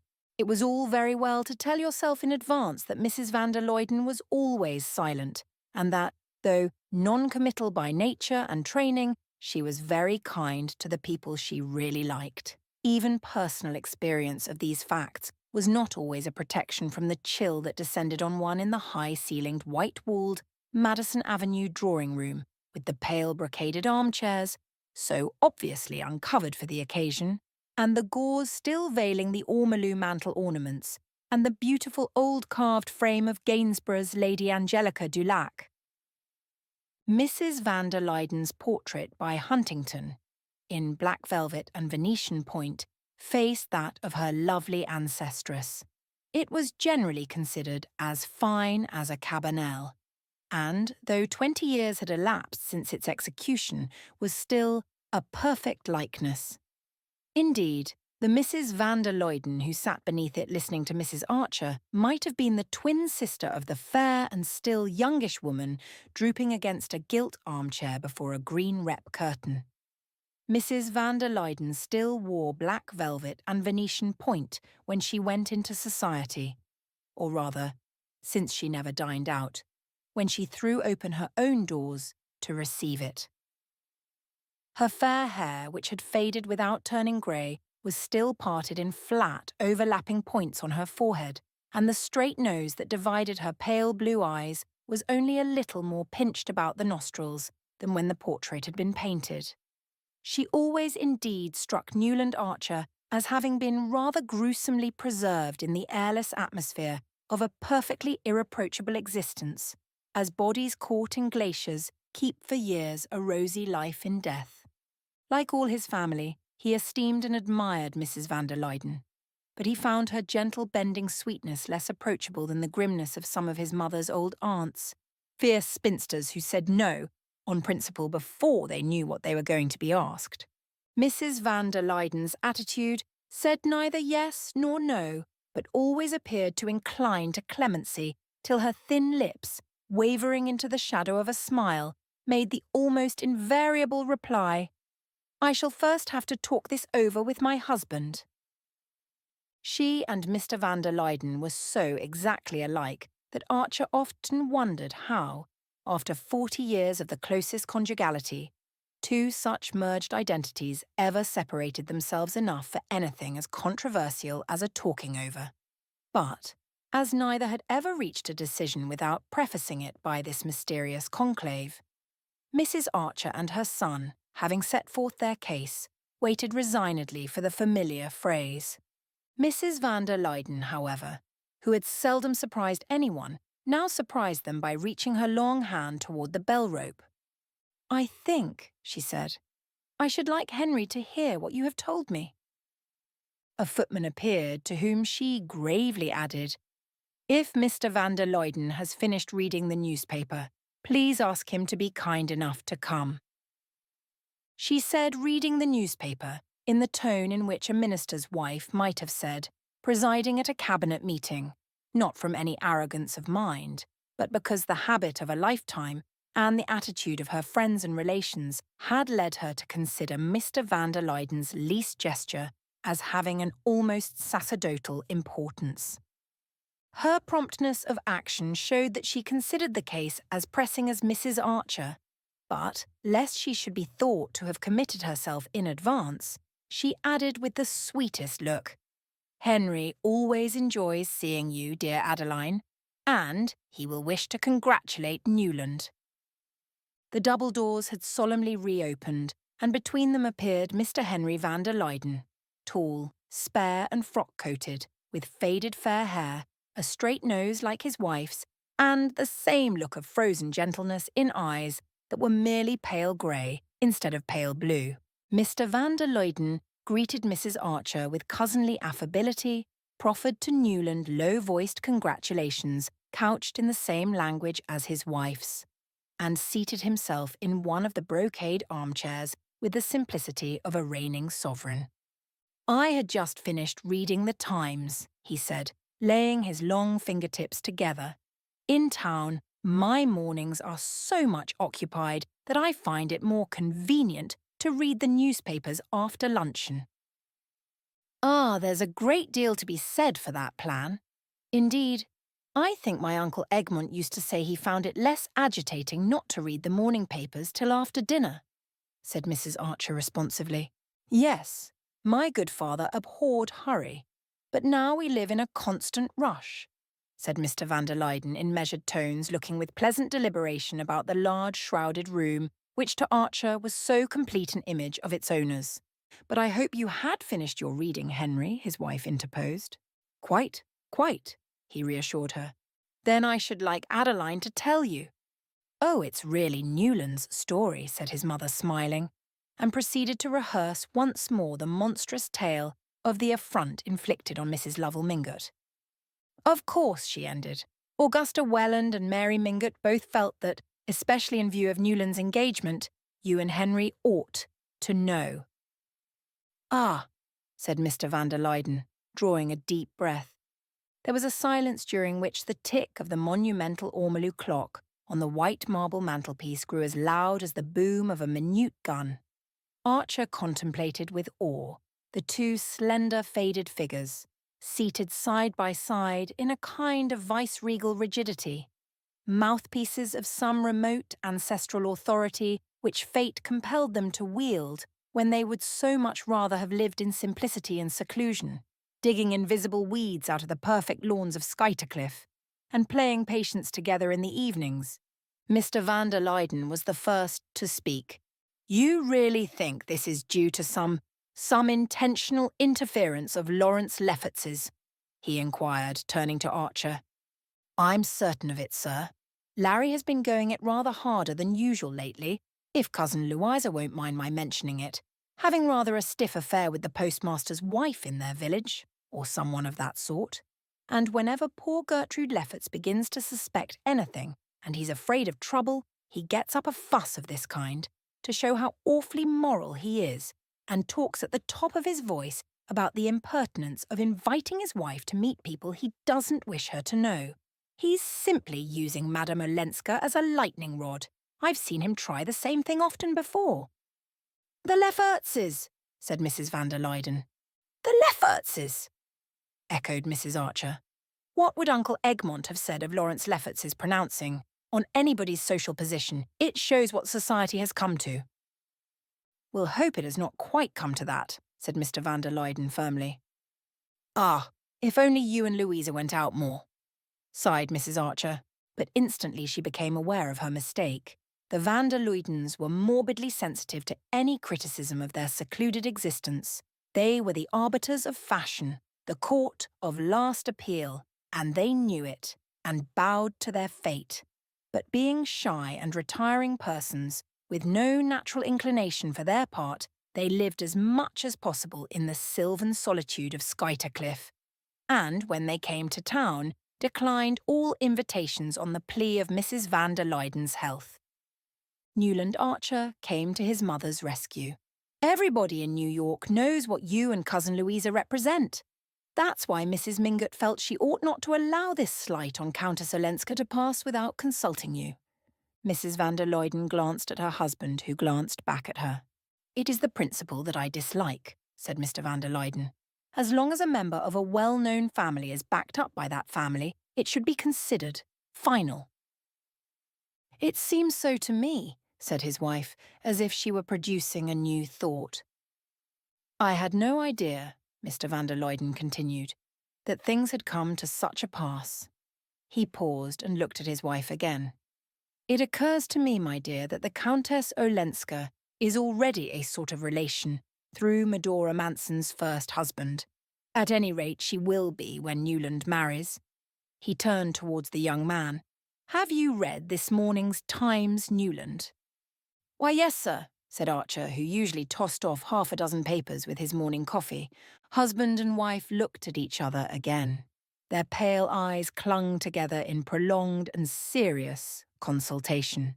Then a faint smile fluttered over Mrs. van der Luyden's face. She had evidently guessed and approved. Mr. van der Luyden turned to Mrs. Archer. "If Louisa's health allowed her to dine out, I wish you would say to Mrs. Lovell Mingott, she and I would have been happy to, fill the places of the Lawrence Leffertses at her dinner." He paused to let the irony of this sink in. "As you know, this is impossible." Mrs. Archer sounded a sympathetic assent. "But Newland tells me he has read this morning's Times. Therefore he has probably seen that Louisa's relative, the Duke of St. Austrey, arrives next week on the Russia. He is coming to enter his new sloop, the Guinevere, in next summer's International Cup race, and also to have a little canvasback shooting at Trevenna." Mr. van der Luyden paused again, and continued with increasing benevolence. "Before taking him down to Maryland, we are inviting a few friends to meet him here, only a little dinner, with a reception afterward. I am sure Louisa will be as glad as I am if Countess Olenska will let us include her among our guests." He got up, bent his long body with a stiff friendliness toward his cousin, and added, "I think I have Louisa's authority for saying that she will herself leave the invitation to dine when she drives out presently. With our cards. Of course, with our cards." Mrs. Archer, who knew this to be a hint that the 17-hand chestnuts, which were never kept waiting, were at the door, rose with a hurried murmur of thanks. Mrs. van der Luyden beamed on her with the smile of Esther interceding with Ahasuerus, but her husband raised a protesting hand. "There is nothing to thank me for, dear Adeline, nothing whatever. This kind of thing must not happen in New York. It shall not, as long as I can help it," he pronounced with sovereign gentleness as he steered his cousins to the door. 2 hours later, everyone knew that the Great Sea Spring barouche, in which Mrs. van der Luyden took the air at all seasons, had been seen at old Mrs. Mingott's door, where a large square envelope was handed in. And that evening at the opera, Meister Sillerton Jackson, was able to state that the envelope contained a card inviting the Countess Olenska to the dinner which the van der Luydens were giving the following week for their cousin, the Duke of St. Austrey. Some of the younger men in the club box exchanged a smile at this announcement and glanced sideways at Lawrence Lefferts, who sat carelessly in the front of the box, pulling his long, fair moustache, and who remarked with authority, as the soprano paused, "No one but Patty ought to attempt the Sonnambula." 8. It was generally agreed in New York that the Countess Olenska had lost her looks. She had appeared there first in Newland Archer's Boyhood as a brilliantly pretty little girl of 9 or 10, of whom people said that she ought to be painted. Her parents had been continental wanderers, and after a roaming babyhood she had lost them both and been taken in charge by her aunt, Medora Manson, also a wanderer, who was herself returning to New York to settle down. Poor Medora, repeatedly widowed, was always coming home to settle down, each time in a less expensive house, and bringing with her a new husband or an adopted child. But after a few months, she invariably parted from her husband or quarrelled with her ward, and, having got rid of her house at a loss, set out again on her wanderings. As her mother had been a Rushworth, and her last unhappy marriage had linked her to one of the crazy Chiverses, New York looked indulgently on her eccentricities. But when she returned with her little orphaned niece, whose parents had been popular in spite of their regrettable taste for travel, people thought it a pity that the pretty child should be in such hands. Everyone was disposed to be kind to little Ellen Mingott, though her dusky red cheeks and tight curls gave her an air of gaiety that seemed unsuitable in a child who should still have been in black for her parents. It was one of the misguided Medora's many peculiarities to flout the unalterable rules that regulated American mourning, and when she stepped from the steamer, her family was scandalized to see that the crepe veil she wore for her own brother was 7 inches shorter than those of her sisters-in-law, while little Ellen was in crimson merino and amber beads, like a gypsy foundling. But New York had so long resigned itself to Medora that only a few old ladies shook their heads over Ellen's gaudy clothes, while her other relations fell under the charm of her high colour and high spirits. She was a fearless and familiar little thing who asked disconcerting questions, made precocious comments, and possessed outlandish arts, such as dancing a Spanish shawl dance and singing Neapolitan love songs to a guitar, under the direction of her aunt, whose real name was Mrs. Thorley Chivers, but who, having received a papal title, had resumed her first husband's patronymic and called herself the Marchioness Manson, because in Italy she could turn it into Manzoni. The little girl received an expensive but incoherent education, which included drawing from the model, a thing never dreamed of before, and playing the piano in quintets with professional musicians. Of course no good could come of this, and when, a few years later, poor Chivers finally died in a madhouse, his widow, draped in strange weeds, again pulled up stakes and departed with Ellen, who had grown into a tall, bony girl with conspicuous eyes. For some time no more was heard of them. Then news came of Ellen's marriage to an immensely rich Polish nobleman of legendary fame, whom she had met at a ball at the Tuileries, and who was said to have princely establishments in Paris, Nice, and Florence, a yacht at Cowes, and many square miles of shooting in Transylvania. She disappeared in a kind of sulphurous apotheosis, and when a few years later Medora again came back to New York, subdued, impoverished, mourning a third husband, and in quest of a still smaller house, people wondered that her rich niece had not been able to do something for her. Then came the news that Ellen's own marriage had ended in disaster, and that she was herself returning home to seek rest and oblivion among her kinsfolk. These things passed through Newland Archer's mind a week later, as he watched the Countess Olenska enter the van der Luyden drawing-room on the evening of the momentous dinner. The occasion was a solemn one, and he wondered a little nervously how she would carry it off. She came rather late, one hand still ungloved, and fastening a bracelet about her wrist, yet she entered without any appearance of haste or embarrassment. The drawing room in which New York's most chosen company was somewhat awfully assembled. In the middle of the room she paused, looking about her with a grave mouth and smiling eyes. And in that instant, Newland Archer rejected the general verdict on her looks. It was true that her early radiance was gone. The red cheeks had paled. She was thin, worn, a little older looking than her age, which must have been nearly 30. But there was about her the mysterious authority of beauty, a sureness in the carriage of the head, the movement of the eyes, which, without being in the least theatrical, struck his as highly trained and full of a conscious power. At the same time, she was simpler in manner than most of the ladies present, and many people, as he heard afterward from Janey, were disappointed that her appearance was not more stylish, for stylishness was what New York most valued. It was, perhaps, Archer reflected, because her early vivacity had disappeared, because she was so quiet, quiet in her movements, her voice, and the tones of her low-pitched voice. New York had expected something a good deal more resonant in a young woman with such a history.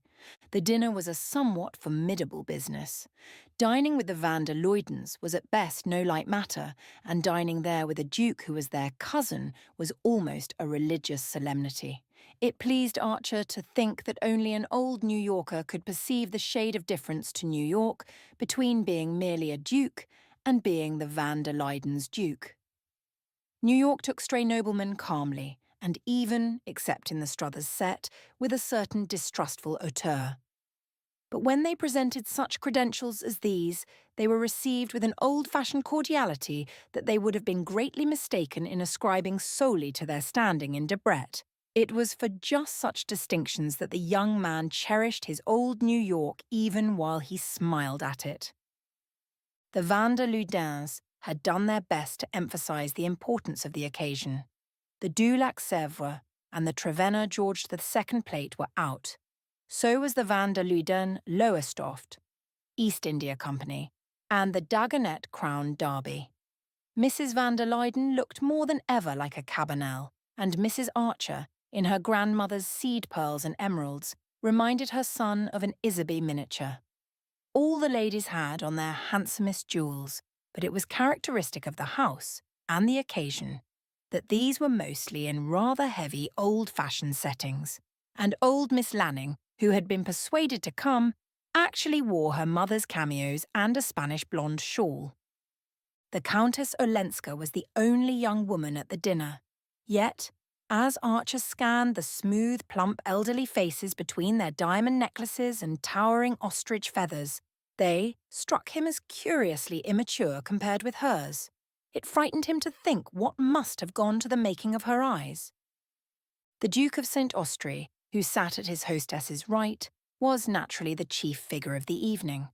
But if the Countess Olenska was less conspicuous than had been hoped, the Duke was almost invisible. Being a well-bred man, he had not, like another recent ducal visitor, come to the dinner in a shooting jacket, but his evening clothes were so shabby and baggy, and he wore them with such an air of their being homespun that, with his stooping way of sitting and the vast beard spreading over his shirt front, he hardly gave the appearance of being in dinner attire. He was short, round-shouldered, sunburnt, with a thick nose, small eyes, and a sociable smile. But he seldom spoke, and when he did it was in such low tones that, despite the frequent silences of expectation about the table, his remarks were lost to all but his neighbours. When the men joined the ladies after dinner, the Duke went straight up to the Countess Olenska, and they sat down in a corner and plunged into animated talk. Neither seemed aware that the Duke should first have paid his respects to Mrs. Lovell Mingott and Mrs. Headley Chivers, and the Countess have conversed with that amiable hypochondriac, Mr. Urban Dagonet of Washington Square, who, in order to have the pleasure of meeting her, had broken through his fixed rule of not dining out between January and April. The two chatted together for nearly 20 minutes. Then the Countess rose and, walking alone across the wide drawing-room, sat down at Newland Archer's side. It was not the custom in New York drawing rooms for a lady to get up and walk away from one gentleman in order to seek the company of another. Etiquette required that she should wait, immovable as an idol, while the men who wished to converse with her succeeded each other at her side. But the Countess was apparently unaware of having broken any rule. She sat at perfect ease in a corner of the sofa beside Archer and looked at him with the kindest eyes. "I want you to talk to me about May," she said. Instead of answering her, he asked, "You knew the Duke before?" "Oh, yes, we used to see him every winter at Nice. He's very fond of gambling. He used to come to the house a great deal." She said it in the simplest manner, as if she had said, "He's fond of wildflowers." And after a moment she added candidly, "I think he's the dullest man I ever met." This pleased her companion so much that he forgot the slight shock her previous remark had caused him. It was undeniably exciting to meet a lady who found the van der Luyden's Duke dull, and dared to utter the opinion. He longed to question her, to hear more about the life of which her careless words had given him so illuminating a glimpse, but he feared to touch on distressing memories, and before he could think of anything to say, she had strayed back to her original subject. "May is a darling. I've seen no young girl in New York so handsome and so intelligent. Are you very much in love with her?" Newland Archer reddened and laughed. "As much as a man can be." She continued to consider him thoughtfully, as if not to miss any shade of meaning in what he said. "Do you think, then, there is a limit to being in love? If there is, I haven't found it." She glowed with sympathy. "Ah, it's really and truly a romance. The most romantic of romances." "How delightful. And you found it all out for yourselves? It was not in the least arranged for you?" Archer looked at her incredulously. "Have you forgotten," he asked with a smile, "that in our country we don't allow our marriages to be arranged for us?" A dusky blush rose to her cheek, and he instantly regretted his words. "Yes," she answered. "I'd forgotten. You must forgive me if I sometimes make these mistakes. I don't always remember that everything here is good that was bad where I've come from." She looked down at her Viennese fan of eagle feathers, and he saw that her lips trembled. "I'm so sorry," he said impulsively, "but you are among friends here, you know." "Yes, I know. Wherever I go, I have that feeling. That's why I came home. I want to forget everything else, to become a complete American again, like the Mingotts and Wellens, and you and your delightful mother, and all the other good people here tonight. Ah, here's May arriving, and you will want to hurry away to her," she added, but without moving, and her eyes turned back from the door to rest on the young man's face. The drawing rooms were beginning to fill up with after-dinner guests, and following Madame Olenska's glance, Archer saw May Welland entering with her mother. In her dress of white and silver, with a wreath of silver blossoms in her hair. The tall girl looked like a Diana just alight from the chase. "Oh," said Archer, "I have so many rivals. You see, she's already surrounded. There's the Duke being introduced." "Then stay with me a little longer," Madame Olenska said in a low tone, just touching his knee with her plumed fan. It was the lightest touch, but it thrilled him like a caress. "Yes, let me stay," he answered in the same tone, hardly knowing what he said, but just then Mr. van der Luyden came up, followed by old Mr. Urban Dagonet. The Countess greeted them with her grave smile, and Archer, feeling his host's admonitory glance on him, rose and surrendered his seat. Madame Olenska held out her hand as if to bid him goodbye. "Tomorrow, then, after 5, I shall expect you," she said, and then turned back to make room for Mr. Dagonet.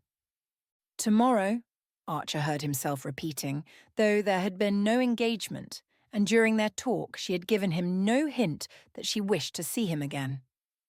As he moved away, he saw Lawrence Lefferts, tall and resplendent, leading his wife up to be introduced, and heard Gertrude Lefferts say, as she beamed on the Countess with her large, unperceiving smile, "But I think we used to go to dancing school together when we were children." Behind her, waiting their turn to name themselves to the Countess, Archer noticed a number of the recalcitrant couples who had declined to meet her at Mrs. Lovell Mingott's. As Mrs. Archer remarked, when the van der Luydens chose, they knew how to give a lesson. The wonder was that they chose so seldom. The young man felt a touch on his arm and saw Mrs. van der Luyden looking down on him from the pure eminence of black velvet and the family diamonds. "It was good of you, dear Newland, to devote yourself so unselfishly to Madame Olenska. I told your cousin Henry he must really come to the rescue." He was aware of smiling at her vaguely, and she added, as if condescending to his natural shyness, "I've never seen May looking lovelier. The Duke thinks her the handsomest girl in the room." 9. The Countess Olenska had said after 5. And at half after the hour, Newland Archer rang the bell of the peeling stucco house with a giant wisteria throttling its feeble cast-iron balcony, which she had hired far down West 23rd Street from the vagabond Medora. It was certainly a strange quarter to have settled in.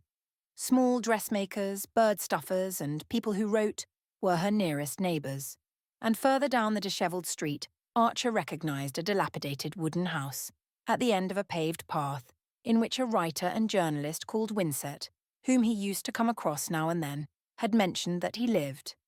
Winsett did not invite people to his house, but he had once pointed it out to Archer in the course of a nocturnal stroll, and the latter had asked himself, with a little shiver, if the humanities were so meanly housed in other capitals.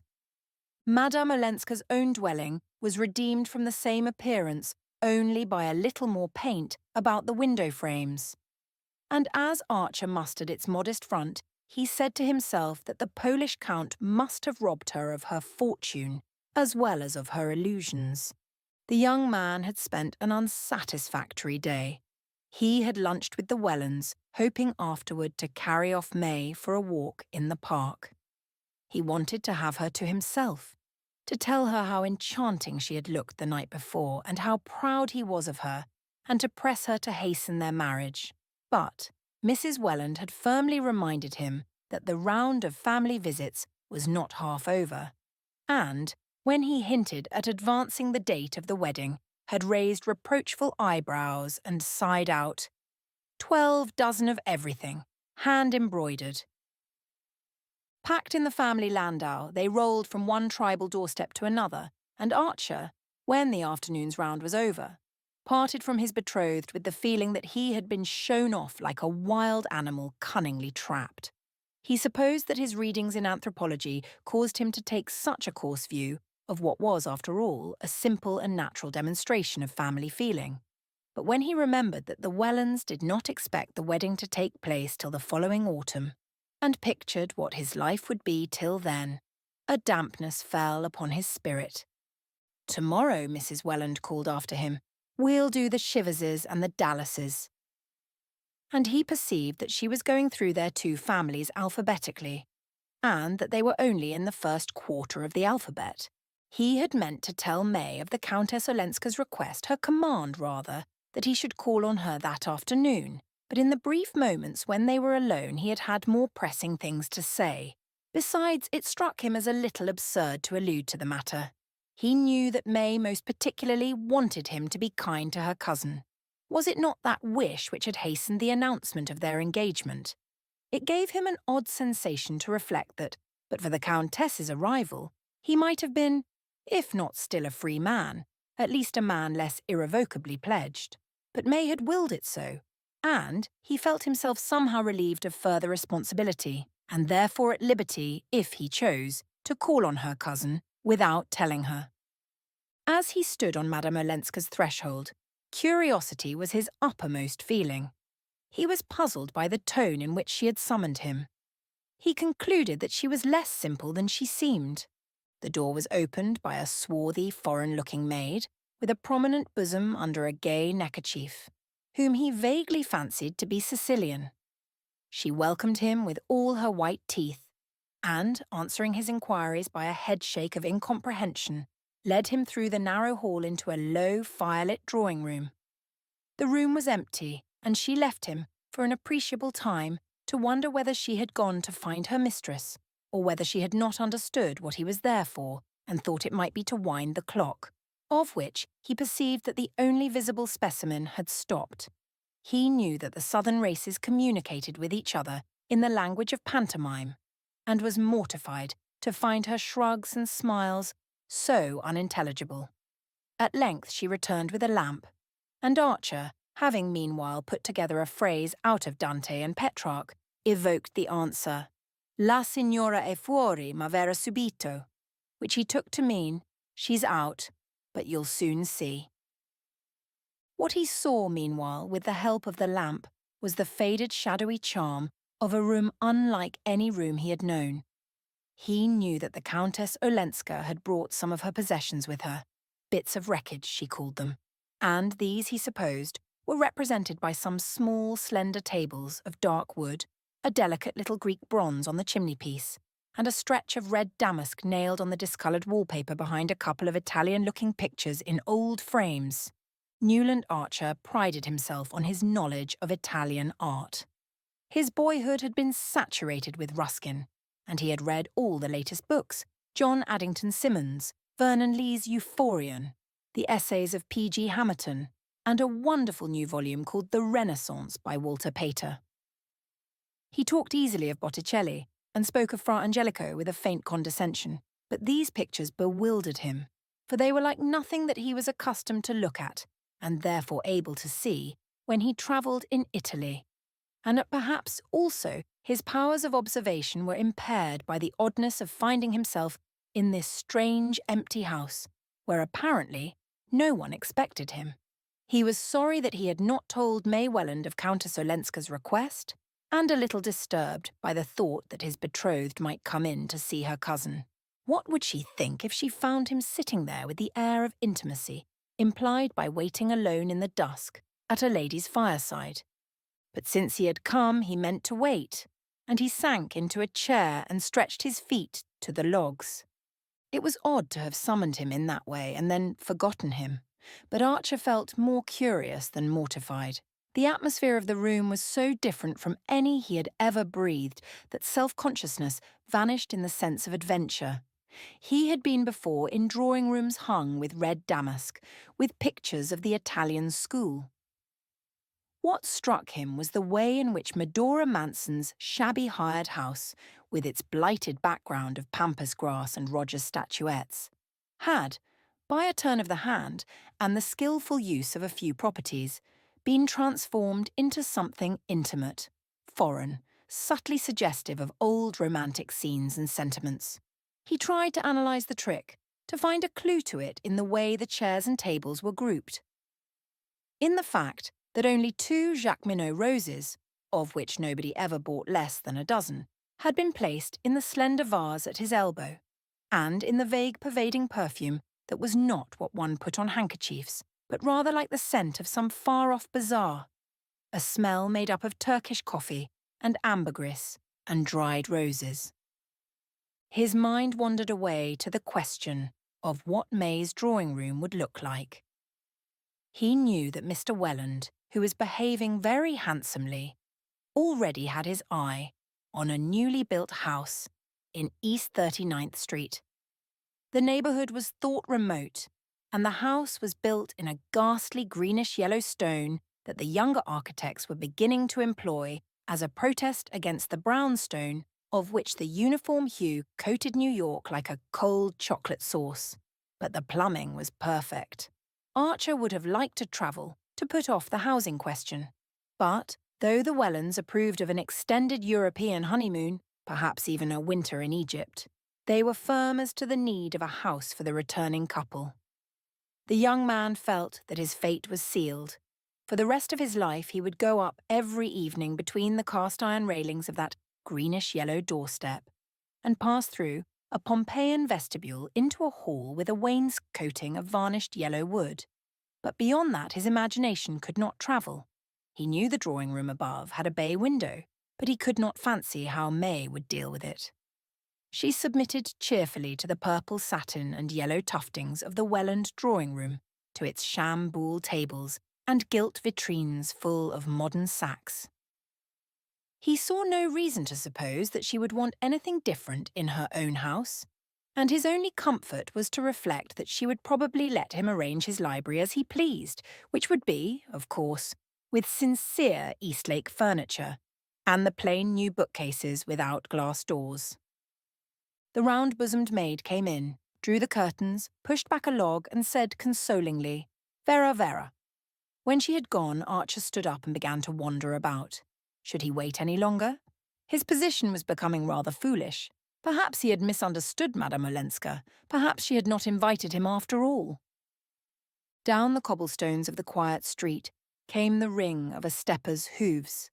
They stopped before the house, and he caught the opening of a carriage door. Parting the curtains, he looked out into the early dusk. A street lamp faced him, and in its light he saw Julius Beaufort's compact English brougham, drawn by a big roan, and the banker descending from it, and helping out Madame Olenska. Beaufort stood, hat in hand, saying something which his companions seemed to negative. Then they shook hands, and he jumped into his carriage while she mounted the steps. When she entered the room, she showed no surprise at seeing Archer there. Surprise seemed the emotion that she was least addicted to. "How do you like my funny house?" she asked. "To me, it's like heaven." As she spoke, she untied her little velvet bonnet, and tossing it away with her long cloak, stood looking at him with meditative eyes. "You've arranged it delightfully," he rejoined, alive to the flatness of the words, but imprisoned in the conventional by his consuming desire to be simple and striking. "Oh, it's a poor little place. My relations despise it. But at any rate, it's less gloomy than the Van der Luydens." The words gave him an electric shock, for few were the rebellious spirits who would have dared to call the stately home of the Van der Luydens gloomy.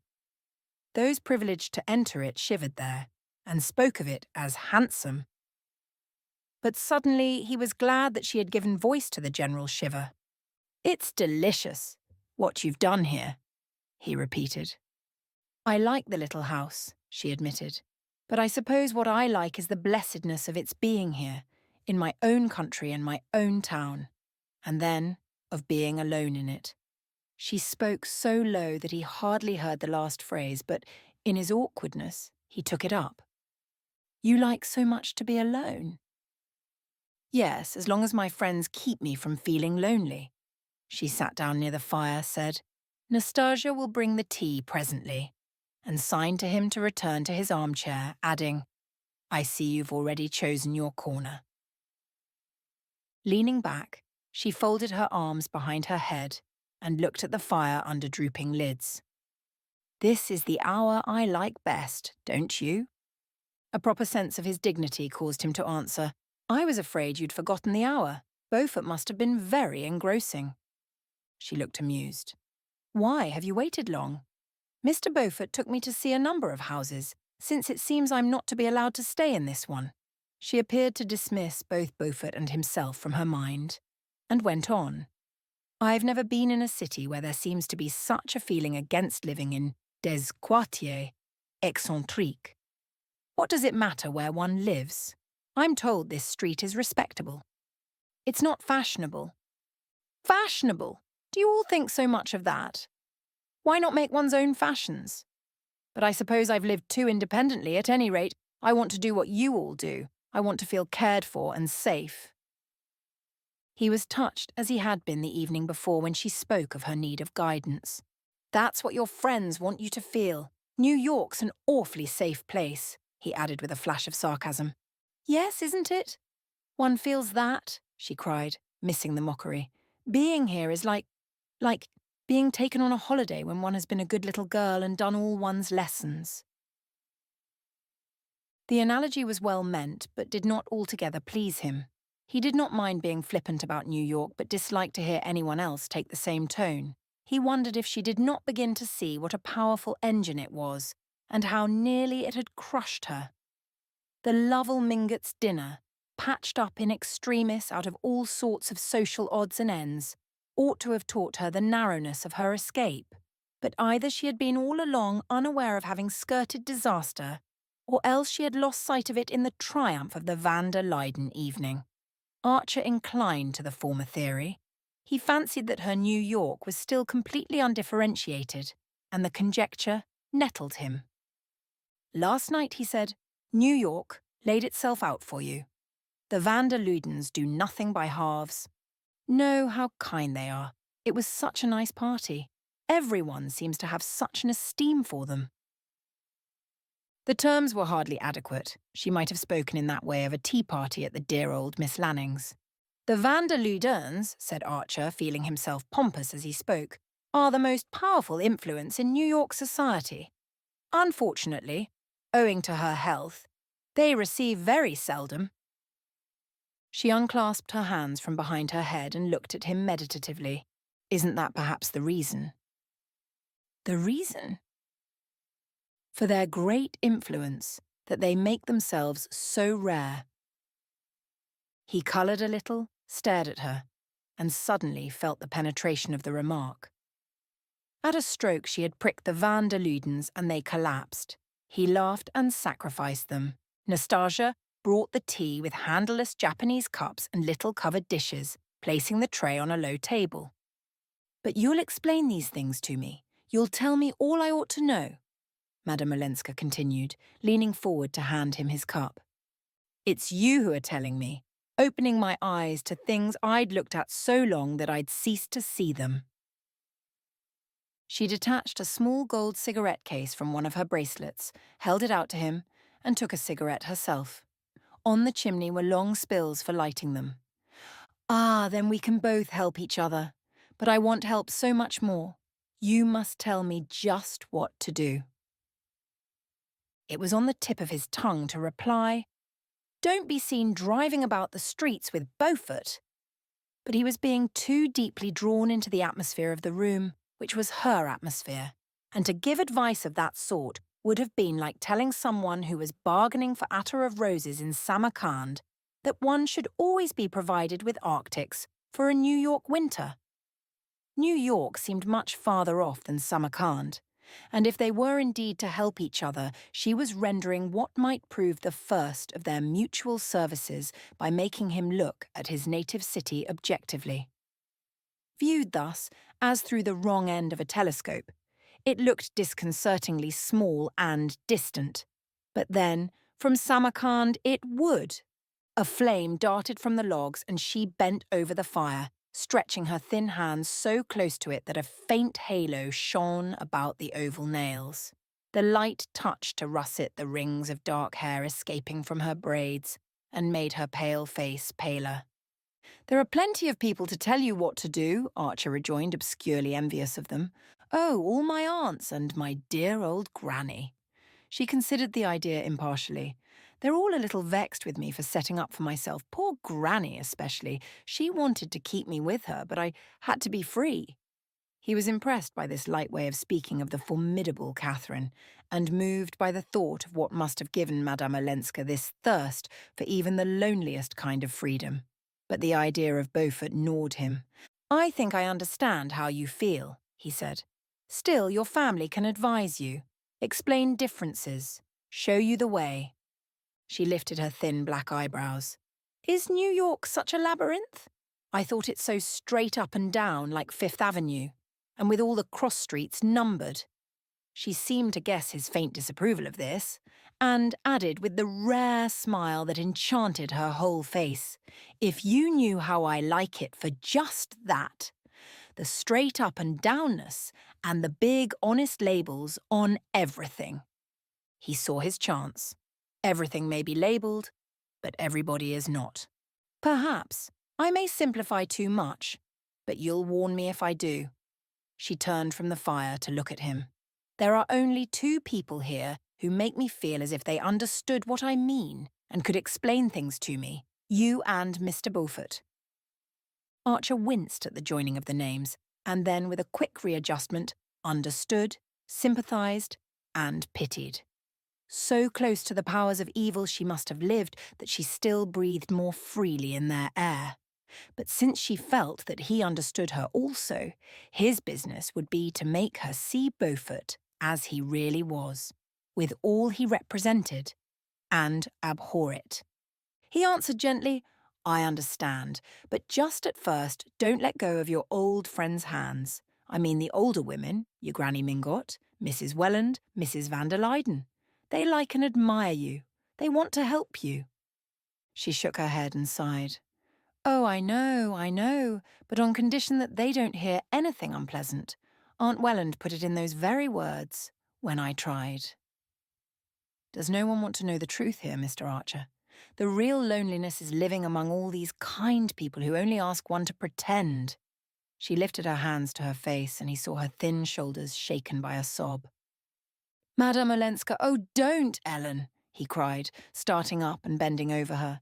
He drew down one of her hands, clasping and chafing it like a child's, while he murmured reassuring words, but in a moment she freed herself and looked up at him with wet lashes. Does no one cry here either? I suppose there's no need to in heaven, she said, straightening her loosened braids with a laugh and bending over the tea kettle. It was burnt into his consciousness that he had called her Ellen, called her so twice, and that she had not noticed it.